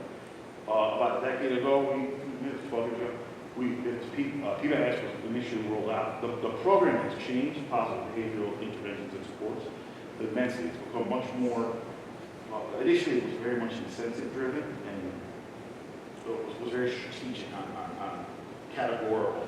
It's been revamped to really kind of all-encompassing to all groups. And incentives are a part of it, but it's more about relationships and understanding why behavior is important and safety and all those things and how you engage are important to a successful school culture. So that's in progress. We are reprioritizing instruction. The biggest thing that's clear, as Deputy Ruffin stated earlier, we are back. We are in person, and there's nothing more important than what the gold standard of instruction is, and that's being around each other, physically in rooms, learning from one another, with each other, both as adults, but above all as children. So we're reprioritizing that, because we recognize for the past 2 years, life has gotten in the way that any instruction couldn't be a priority. Well, we're back. We're back without restrictions, and we want our earliest learners to understand that, and we miss you. And so with that comes classroom walkthroughs, making sure we're inspecting our expectations, and being of support as leaders in that reprioritization of instruction. And then lastly, So much of what I mentioned relates to hiring. There's vacancies still across the board that we recognize. And no props to Sheena Tao, our Human Resources Department, our principals who's working together to continually onboard, actively hiring as people leave, go, everywhere in between, more vacancies pop up. That is ongoing. So I mentioned librarians, we're still looking, and we'll still canvass and keep our doors open for anyone that wants to come join this amazing team school community. So that's the elementary schools in a nutshell. At this point, I will shift over to my esteemed colleague, the one and only. You heard, he's the executive director.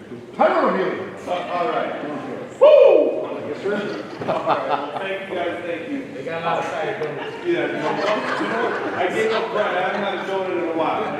So, thank you guys for giving us an opportunity to present this evening. I think let me first start off by this. I'd like to thank the secondary principals. I think Superintendent Sawyer said it best. As a principal, it's all on you. If something goes great, you get free credit. If something goes bad, what happened? And so I got to acknowledge that first. So Ms. Biette, Mr. Schenk, Mr. Green, Ms. McAvoy, Mr. Fields, and Mr. Farina, thank you. I think first and foremost, the fact that for those people who were in leadership during COVID, it was a nightmare. It was an absolute nightmare.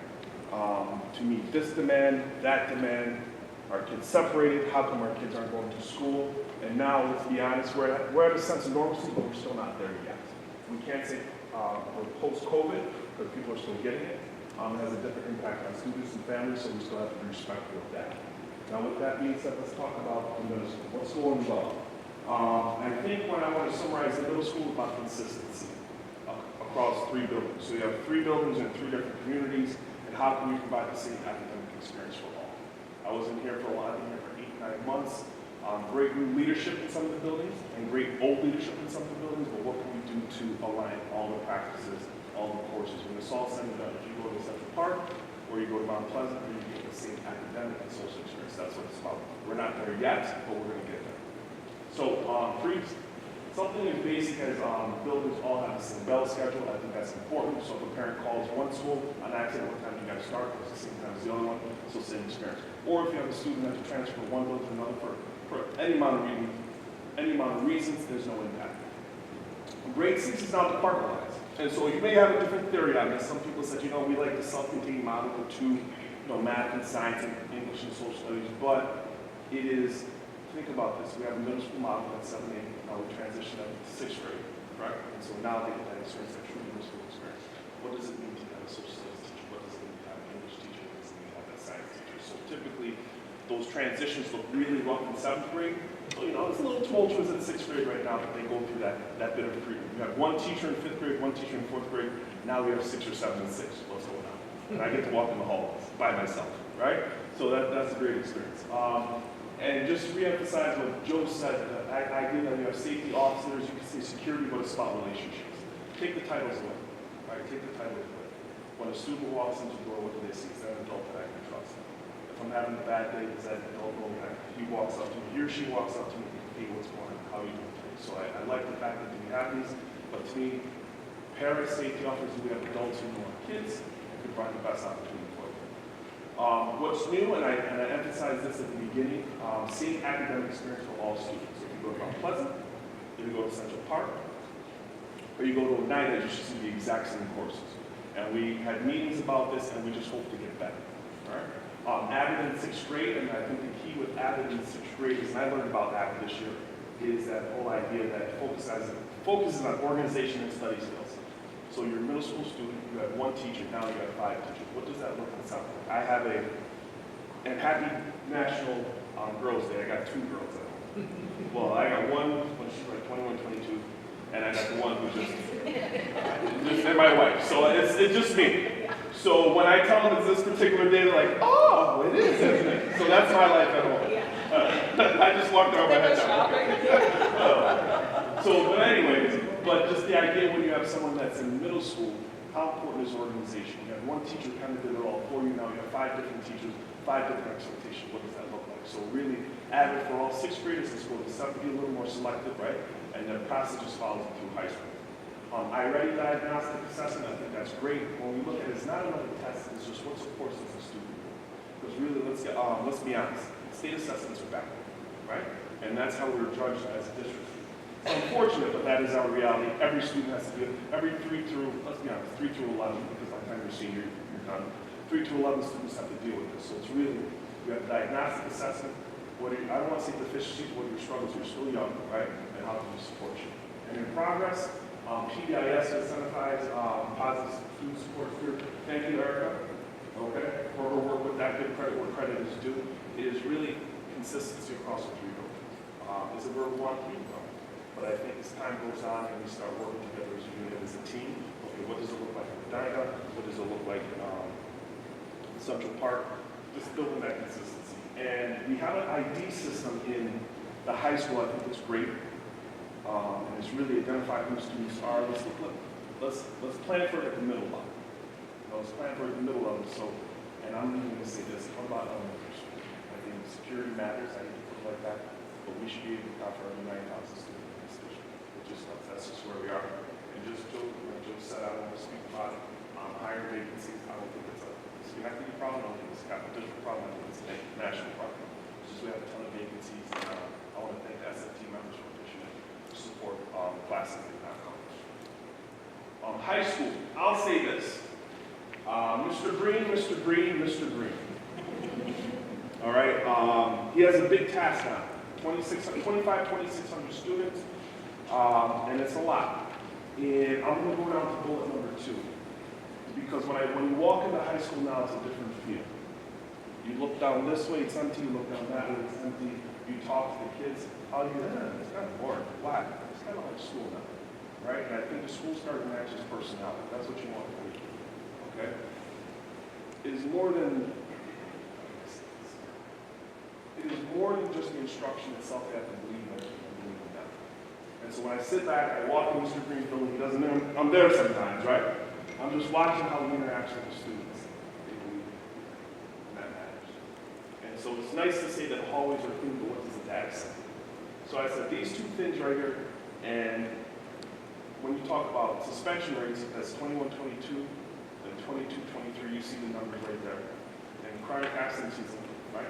That's how your judges are building as well, right? And performance, and look at those 2 different rates from last year and this year. So those 2 data points right there, I'm looking at them, I'm like, okay, Mr. Green, you're pulling your team together. You're pulling your team together. Is it where we want to be? Absolutely not, but it's a great start point. That's progress.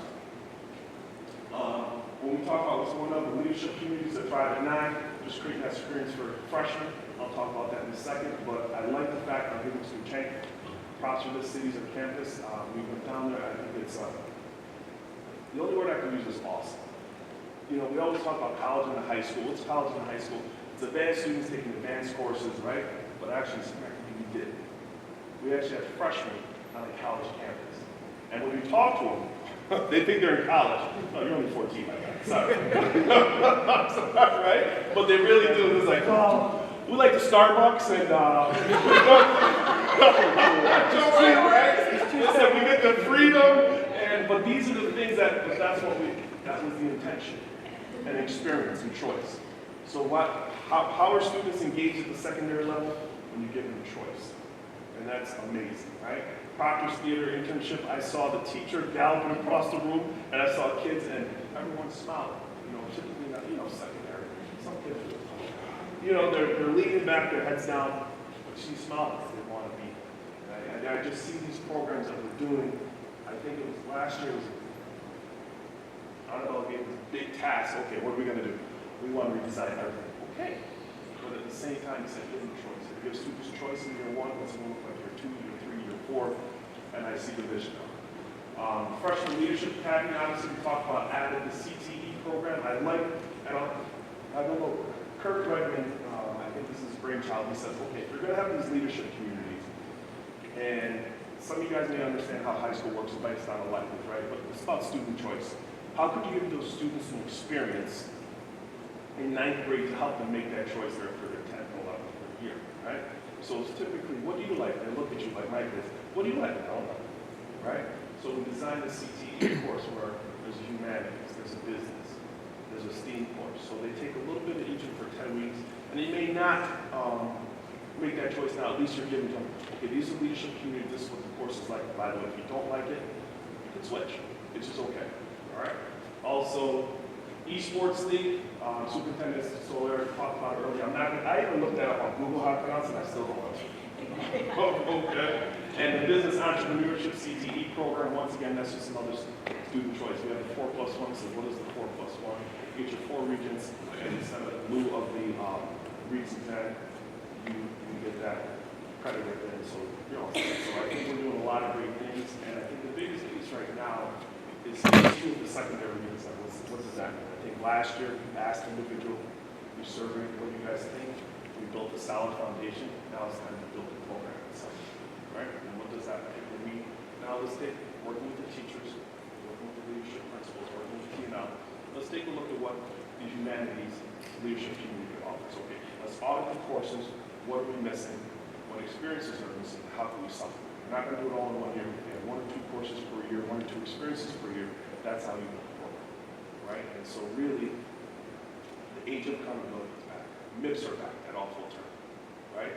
Graduation, we did a great job this year, 80.3. You guys are going to see that, but was represented on Dr. Kogo's slide. But how do you maintain that? If you do that, we're a TSI school. You maintain our graduation rate for the next 2 years, and then you can improve achievement on the REACH exam. How do you not identify and improve on your chronic absenteeism? I think we're heading in the right direction. And modernization of facilities, it's really working with SEI and really working with the teachers and students and those who are participating in the community. We're still early in the stage. Okay, this is the facilities that you currently exist in. What do we need to do better? What do you want? What do you need? What don't you like? I think those conversations are starting now. I can't wait for you guys to support it because 5 years we look at, oh, that's the next space. That looks beautiful. Right? And that's the dream. So, and once again, we have another issue. Hiring, we have to put that down. And I got to give a special shout out to the SMT because we do have vacancies, especially on this particular building. And they're just trying to piece. Thank you. Oh, next slide. Oh, Joseph. So I'm going to do the right side and Joe's going to do the left side. So right now, it says our graduation rate in June was 75.8. Because of summer school, I'm a big advocate of summer school. It's 80.3. Not all students are the same. They all have a different rate. And said, how do we get to 80.3? That is really Mr. Green. I'll tell you exactly. Mr. Green, each of your principals, they need to have a caseload, okay, and manage those students and track them. And that's how we got to the 80. And that's what it comes down to. So what do they need? What are they missing? And we're making that whole. That's how you get to that number. That's how you maintain that number. What it starts with our ADA, our average daily attendance. You've heard so much of new resources and programs and just amazing and incredible just additions to our district, but they don't work if kids aren't here. So what you see on the left are the ADA, the average daily attendance for each of our buildings. For the district, it's 82.7%. We're not happy with that number, but it is a baseline. It's a baseline to work upwards from. So as you look at each building, you know, we're mid-80s. We have some really strong starts at Keene in particular. Woodlawn, I know it's a little tough to see at the bottom of the valley. But again, upward is where we want to go from here. So establishing a baseline and being active in eliminating barriers for families that may prevent them from coming to school. Some we may know, some we may not. So making sure our lines of communication are open, and if they're not open, finding ways to open them and connect families with resources. Jason Belknap has worked with Andrew Coprina's department and really led an attendance team dedicated to identifying kids and families at the earliest levels of, you're not here, what's going on? And it's a question, it's never out of judgment, it's out of support and just investigative work to figure out, can we connect you with? We've reactivated so many partnerships in our community, and the most refreshing thing of our city is that we recognize that everybody needs to work together, and the district is the hub for that, and it starts with that. So these are the numbers that we're focused on. We got to do apologizing because it looks like this was originally Google slide and it converted to a PowerPoint, and that's not looking at it. Right, so there's a misalignment. So your eyes are tricking you. So if you have specific questions, we do have the PowerPoint, the Google slide presentation. Okay? Yeah, we'll get you a clean one with all the attendances like that. What I would also say too is you know, we had still COVID challenges with attendance. So like, if anybody was COVID positive, they had to be out 5 days. So, you know, I just want to make sure like COVID didn't just go away. We still felt some of the impact of that on attendance. And then the other piece too is like the immunizations. I talked about we had 800 to start with, and I got a text while we were in the meeting. We're at 99 after the clinic today. So, and the number wasn't 188, I think it was 118. So I apologize. Andrea, even away on vacation, is still watching correctly her department, her division. So I do want to make that clear is that we're down to 99 kids who still need a vaccination. But the attendance number is very complex. It isn't just did I come to school or did I didn't. There's a lot of layers to it, and so we will get you that information. But we know that being present is the #1 indicator to success for everything you look at. So you know, we do want to get those numbers up, and I'm proud to you know, we have a school that's a receivership school, which is Kane, that if you look at the elementaries, they're in the top 5. And so that is like significant. And maybe even top 3. So she's right behind Zala, which I know is going after them. I'm sure that there's competition. But I think the other thing I don't want to lose sight of is that the tenure of many of our principals are less than 3 years. And so, you know, I really hats off to the amount of work ethic, the cultures they're creating. You know, reality is Principal Green is in his first real year as a principal of Schenectady High School. We gave him a dry run a little bit last year for a couple months, but this is really something that, you know, we poured in. So you know, the hope is as people get more time in their jobs, they get better, and as we get better with this, and you know, there's still more to come. And so oftentimes, you know, you don't see something for every school, but just know, like, at least at the secondary, we're going to be starting the redesign conversations. They started on Friday at the Superintendent's Conference Day. And so what does that look like for the other campuses? What does that look like for our students? And so, yeah, we focus mainly on the main campus, but we haven't forgotten about everybody else. The middle school, Steinmetz Career Leadership Academy. What does that look like? What is the iteration of that? What is the feedback of that? And the reality is they have kids there. So what's being done to achieve for those students currently? And so how do we address, and again, not using emotion, not using opinion, but using factual data, attendance, achievement, you know, how do kids get in programs, and really trying to establish that. So, you know, more to come down the road, but we're really off to a great start. And I do want to uplift the fact that our principals, many of them, not even tenured, which means they haven't done 4 years. And that's pretty telling that we're pushing the agenda with our staff. And so I know we're going to shift over to Jeff, but I didn't want to lose sight of that when we talk about attendance. I just have one clarifying question on the chronic absenteeism. I'm glad to see it going from 63 down to 52, whatever, 52.5. Interpret that for me. Does it mean that more than half of the kids are chronically absent? Is that what that says? I'm sorry. So chronically absent means you're missing 10% of the school year. Right. So now we only have 25 days. So if you miss 2.5 days, so think about the students that are COVID, think about the students that are not on our rolls, right? They've moved. So all those things affect. So better days on its way here. So as we clean that up, I was talking to Natalie Cable today, that number should get better. So it's really, if we're in June and we're at 10, it's like, oh my goodness, but at the beginning of the year, okay, you miss 2 days. If you miss 2 days right now, you're chronically absent. So think about the things that are happening. Is that a state definition? Or Yeah, it's a state definition. Okay. So, all right, but 52.5% is still a significant number. It's a big one. So I thought beds data would have been last week. No, the window, it's a little bit different now. It's a little bit different. What's the final date for the window? November 19th, yeah, so it's now a window. October 19th. It starts on October 3rd and it goes through November 19th. The other item, the immunizations, if we can get the students, you know, that's where we're running the course. But again, chronic absenteeism, and Tyrone makes a great point, it's 10% of the total number of days. So we've only had 25 days of mark the kid present. If you miss 3 days, which isn't horrible, right? Like 3 days, we got employees that miss more than 3 days, right? You know, so like we got to be honest about this, right? So that's technically chronically absent, and that's a pretty significant threshold. There's really 1 day a month over a 10-month school year. Magic number is 18, people are 18. That's just like 8 days, and that for high school, I think it's 60. Because they don't count those region 6. All right, and we're on to Thank you, guys. Jeff Russo, Director. All right, thank you for having me. I apologize, my voice is a little off. I had a lot of interviews this week, so that's a good thing. Are you Mark Simpson too? Or are you Mark? Just kidding. So as far as what's going well when it comes to school climate and safety, first of all, there's one thing that I like to go by, a couple things that I really like to guide with. And one is kids don't learn unless they feel safe. And so I have a heavy passion for school safety. So one of the first things that we did this past year was we reestablished a district-wide safety committee. That is a committee that involves all stakeholders. This year will involve the board as well.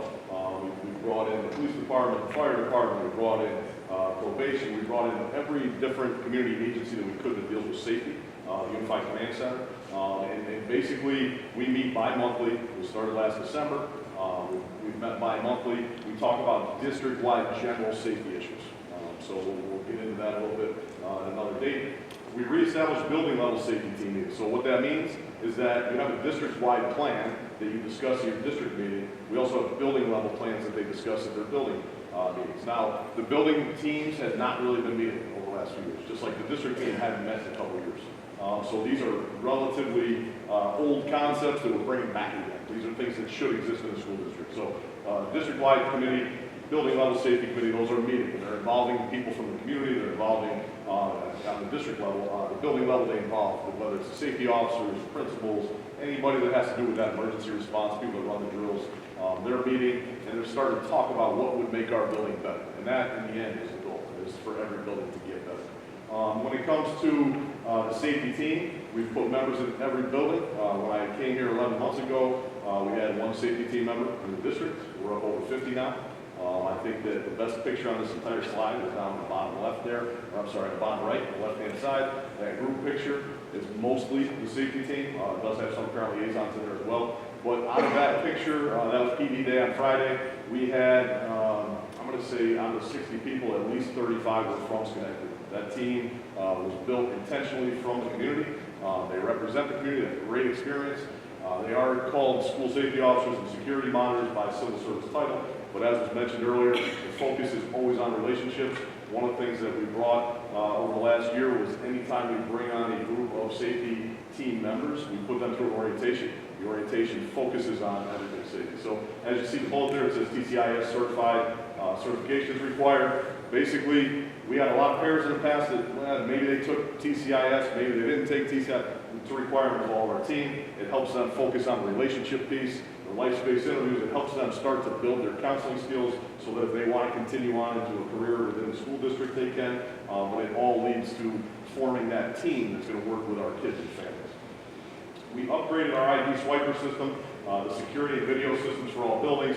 The ID swiper system, it used to be when you got hired in this district, you had to get a swiper card from Jim Loophole, who was here earlier. You had to go to high school and get your picture taken for your ID. It was two different cards. Sometimes your swiper access came and got turned on this date. It was just kind of a mess. So now you go to HR, HR runs the whole thing. It goes into Envision, they print out your ID with your swiper card all on the same card.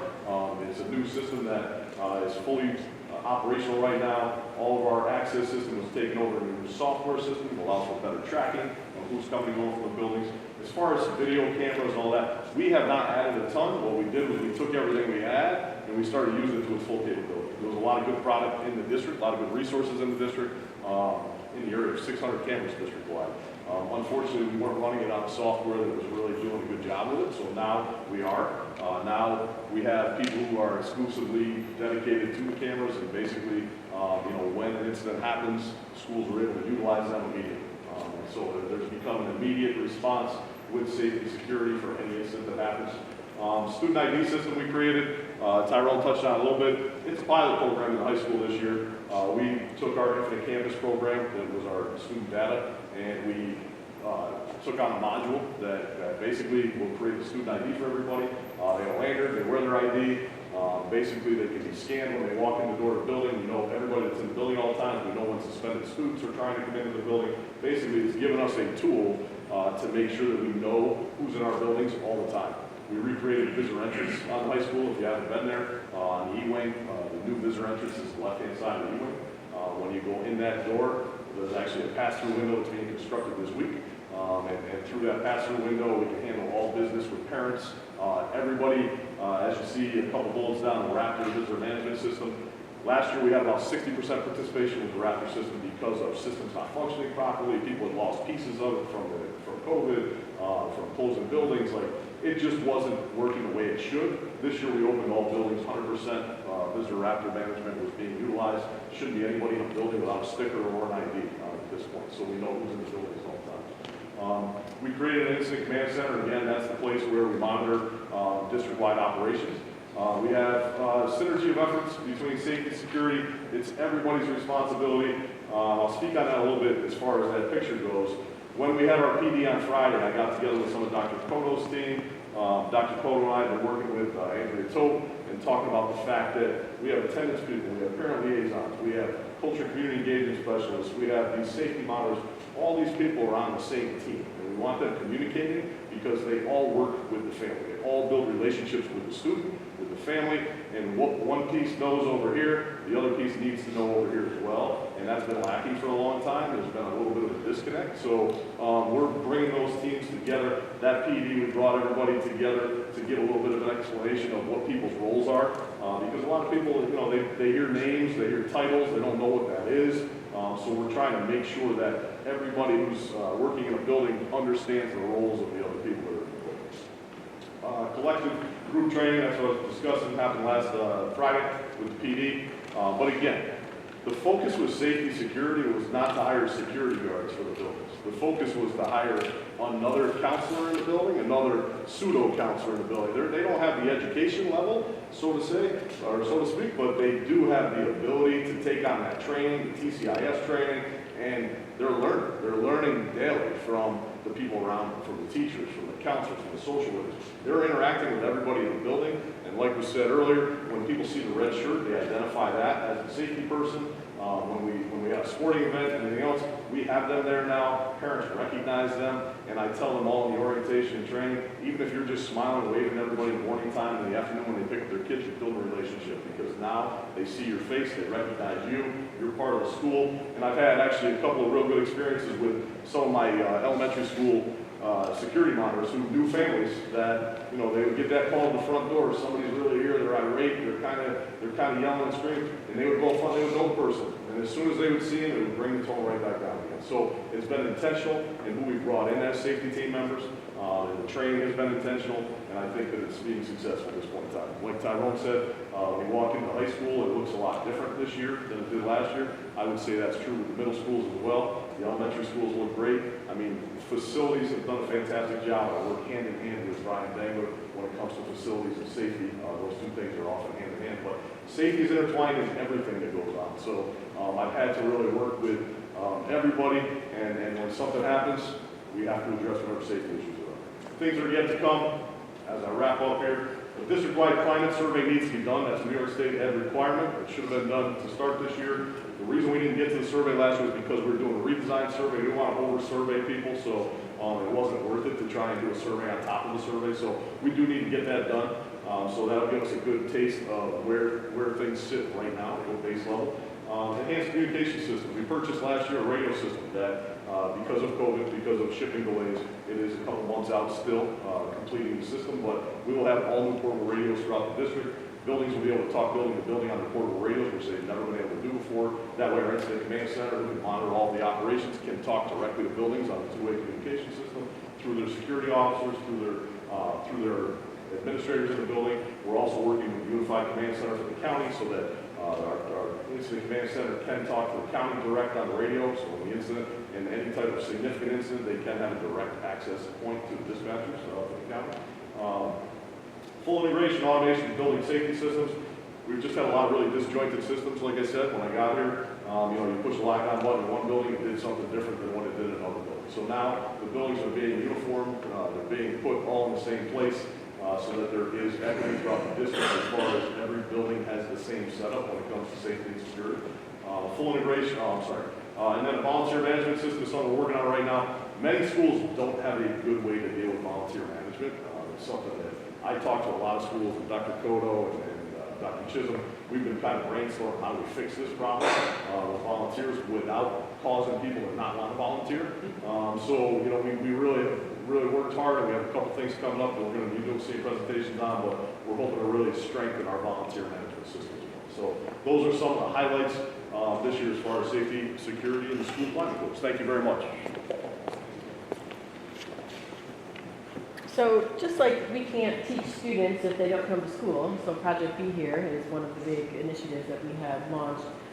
We also can't make any headway if our children aren't safe and our staff and our leaders don't feel safe. So there may be some, a little bit of like, why all this talk about safety? I know we had those some critiques last year, but we need to remember that the parents, families, guardians, grandparents send their part to us.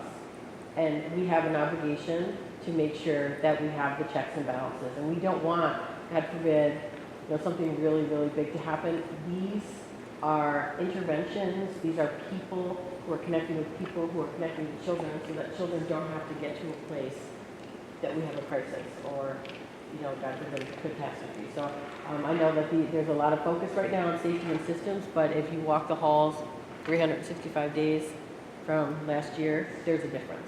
We're making a difference. So thank you, Jeff. And last but not least, I talked to you before about our why, and our why, I want to really give kudos to the superintendent who, makes sure he checks in with us doing this hard work to make sure that he cares for us and he values our opinion. It's our job as an ELT to make sure that we are also caring for the people and the leaders in our district to allow them to feel safe, take risks, fall down, fail forward, so that they can take care of the people in our organization who take care of our students and our families. So, we can't say enough that we don't do this work alone. We lead it and we trust, we verify, but the principals and the teachers and the community members, and we had so many people come out that first day of school just to set the tone that they are there for us, that everybody's rooting for Schenectady Rising. Backpacks were filled. As the Cocoa House was, 2 times they bring out everybody to get backpacks, to get food, to give help. So we just want to say thank you to those superheroes. And last but not least, we did had a great visit recently down at the City as our campus. And the students, I just kind of off the cuff said, how's it going? And this one wonderful student here you're going to hear from said, it's amazing. And I actually laughed. I'm like, okay, are you kidding me? Because I have teenagers, so I thought they were joking around me. And they were like, no, we want to tell you about our experience in only 25 days. So we'll conclude with a video from City as our campus, and you can hear it from some of the scholars that are down there. Can you just hit that? It's a hyperlink in the top. Yeah. No. I think we have to. Gratitude.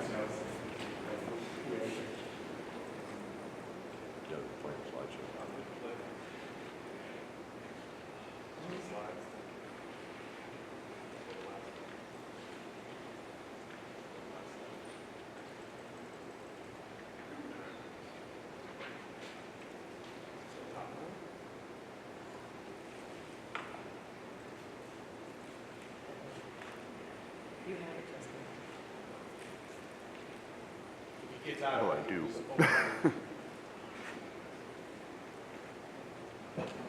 Click on gratitude to the CSD, it's a hyperlink word.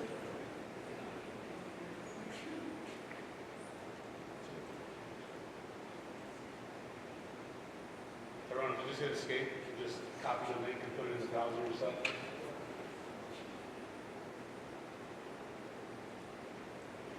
There's a link right on it, you can escape. You just add it, you show it. They really did say amazing things. Yeah, got it. It's a healthy competition with Dr. Kodo. They really did. Carlos is fault. Carlos is fault. Yeah.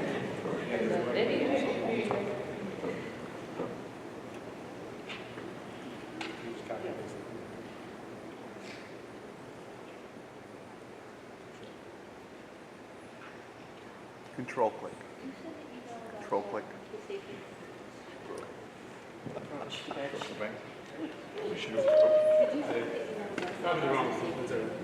We'll send it to the board. Okay. So somebody can take it to the blank. Great. Okay. Questions? Healthy competition. Carlos won the video award. So, I wanted to go back. I know that we talked about the high school level, the reduced suspensions and decreased chronic absenteeism, which I love hearing about that stuff. I was curious, however, because we looked at the 21-22 school year and then the 22-23, so we're just getting started, it's only 25 days. So I was curious, the 184 suspensions in the 21-22 school year, was that in the first 25 days of school? It's month to month. It's month to month, September. yeah. September to September. Okay, thank you.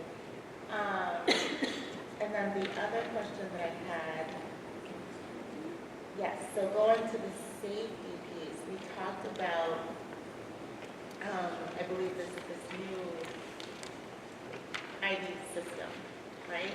I would love to hear more about it, but I was curious to know, so you talked about like being able to scan it, so we know how many students are in each of our buildings, and then if there is a student who is suspended from school, that they will not have access, but they would have a badge, correct?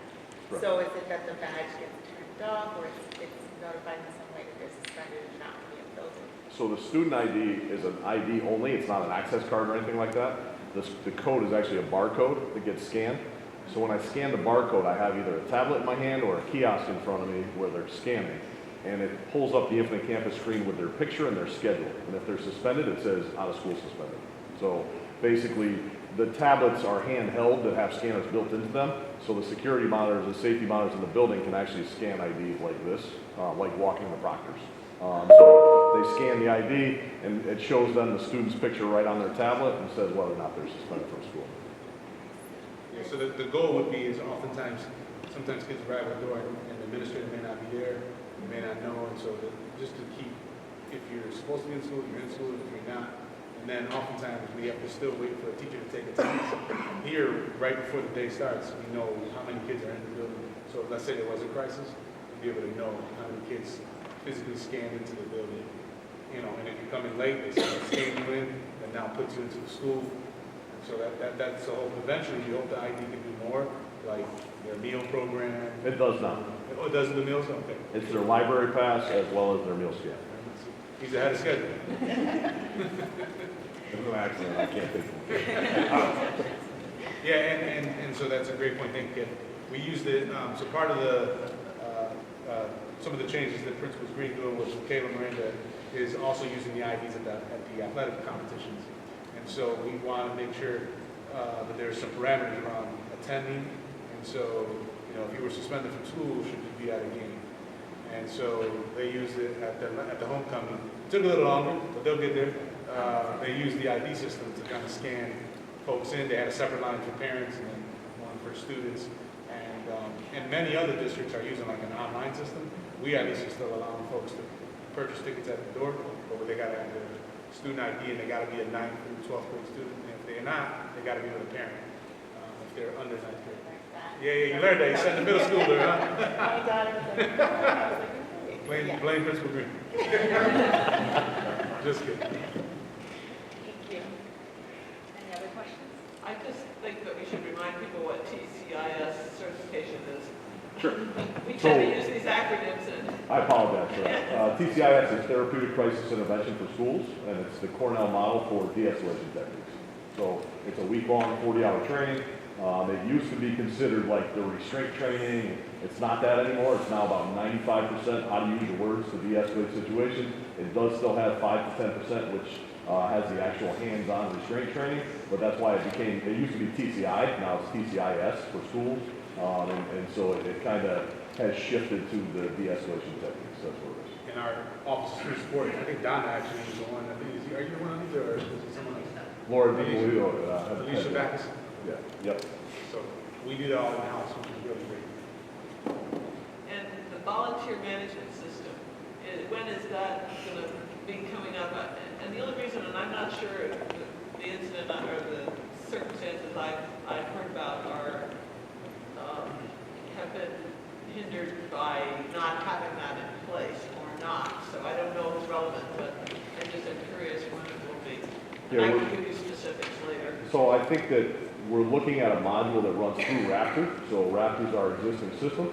So if we are able to get that module through Raptor, because we already own the system, it's just a matter of them turning on the module, then us building the web page that'll allow volunteers to fill out the form online.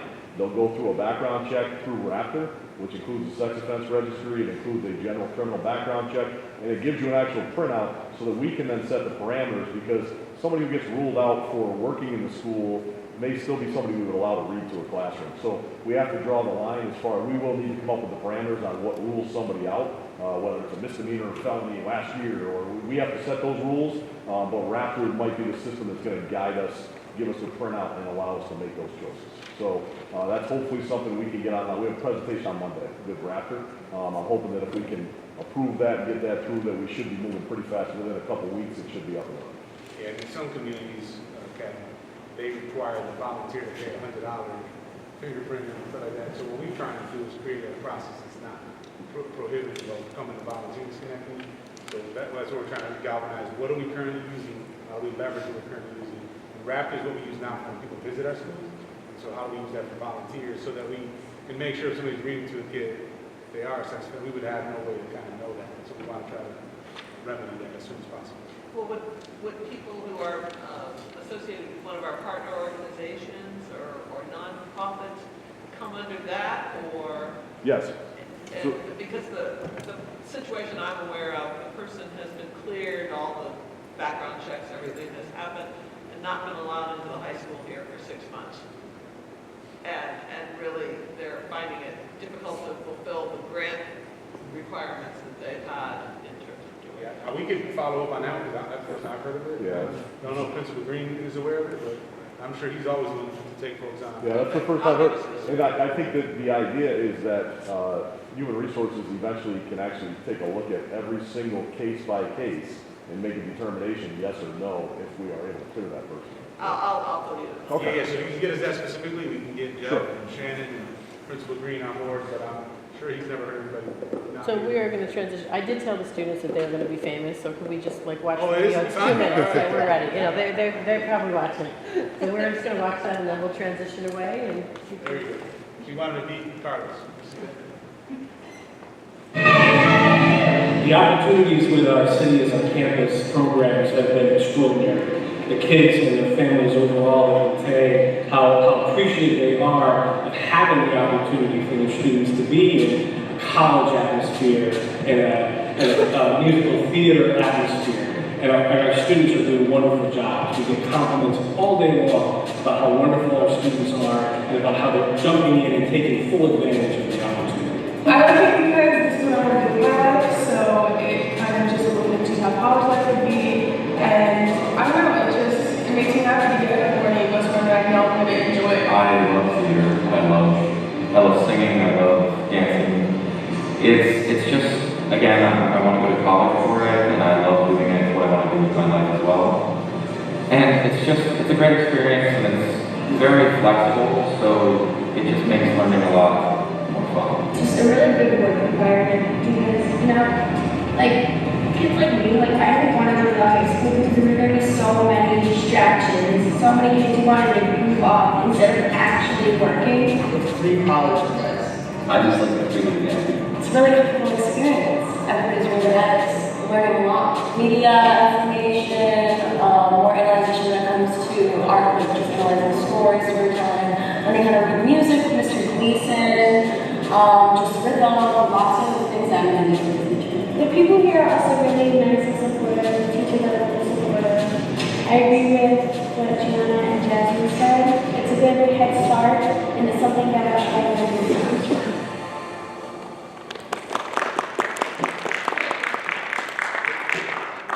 Yeah, so we'll send you the link so you can hear better for audio if you couldn't hear, but just so you know, there's over 111 students at our SUNY Schenectady campus. Again, we're starting small intentionally. There's 15 students in the theater and arts education at Proctor's. And so, you know, the hope is that we grow that. Next year we add another 15, now we're at 30. And so, you know, they have space limitations too over at the Proctor's Theater. And then SUNY Schenectady, the goal eventually is to have a school of potentially 300 to 400 kids. If we do this well enough, that are earning their associates and their high school diploma. I mean, talk about a game changer for this community and for SUNY Schenectady. So will the students that are in theater and arts, for example, be able to participate in the Blue Roses Theater Yeah, they do. They're only there for part of the day. Because I recognized a few of them from last year's production. So. Yeah, we don't hurt any of each of the programs. In fact, those kids go there for part of the day, but they're also still here for part of the day. Only the proper students. I'm going to give the opportunity to Phil and Erica if you want to have any comments or questions. Great. Well informed. All right. The red shirts, are they only just for walking the halls, or are you going to utilize them other ways? I've heard a lot of positive things about them. The red shirts? Yeah. As they become known. Yes. The red shirts They're are. a singing group. So, yeah, we may teach them a little acapella, but no, I think the red shirts are the safety team members. So they're school safety officers, the security monitors, culture and community engagement specialists, and the red shirts just kind of unified them to say safety team on the back. They took the place of traditional hall monitors because so often with shortages, hall monitors were pairs that were being pulled into classrooms to cover, so it left the hallways empty with adults. There were no adults in the hallways last year. So really, it took the place of that to try and make sure that we have the kids in the classrooms and not just roaming around the hallway. So it's not just hallway duty. It does involve going outside the building to do perimeter checks, but we made a significant investment over the summer facilities to resecure the entire building. So we actually have made a single point of entry for students after 8:25 in the morning time. They all enter the E-wing. We scan everybody in right there. We use the FA wing prior to that.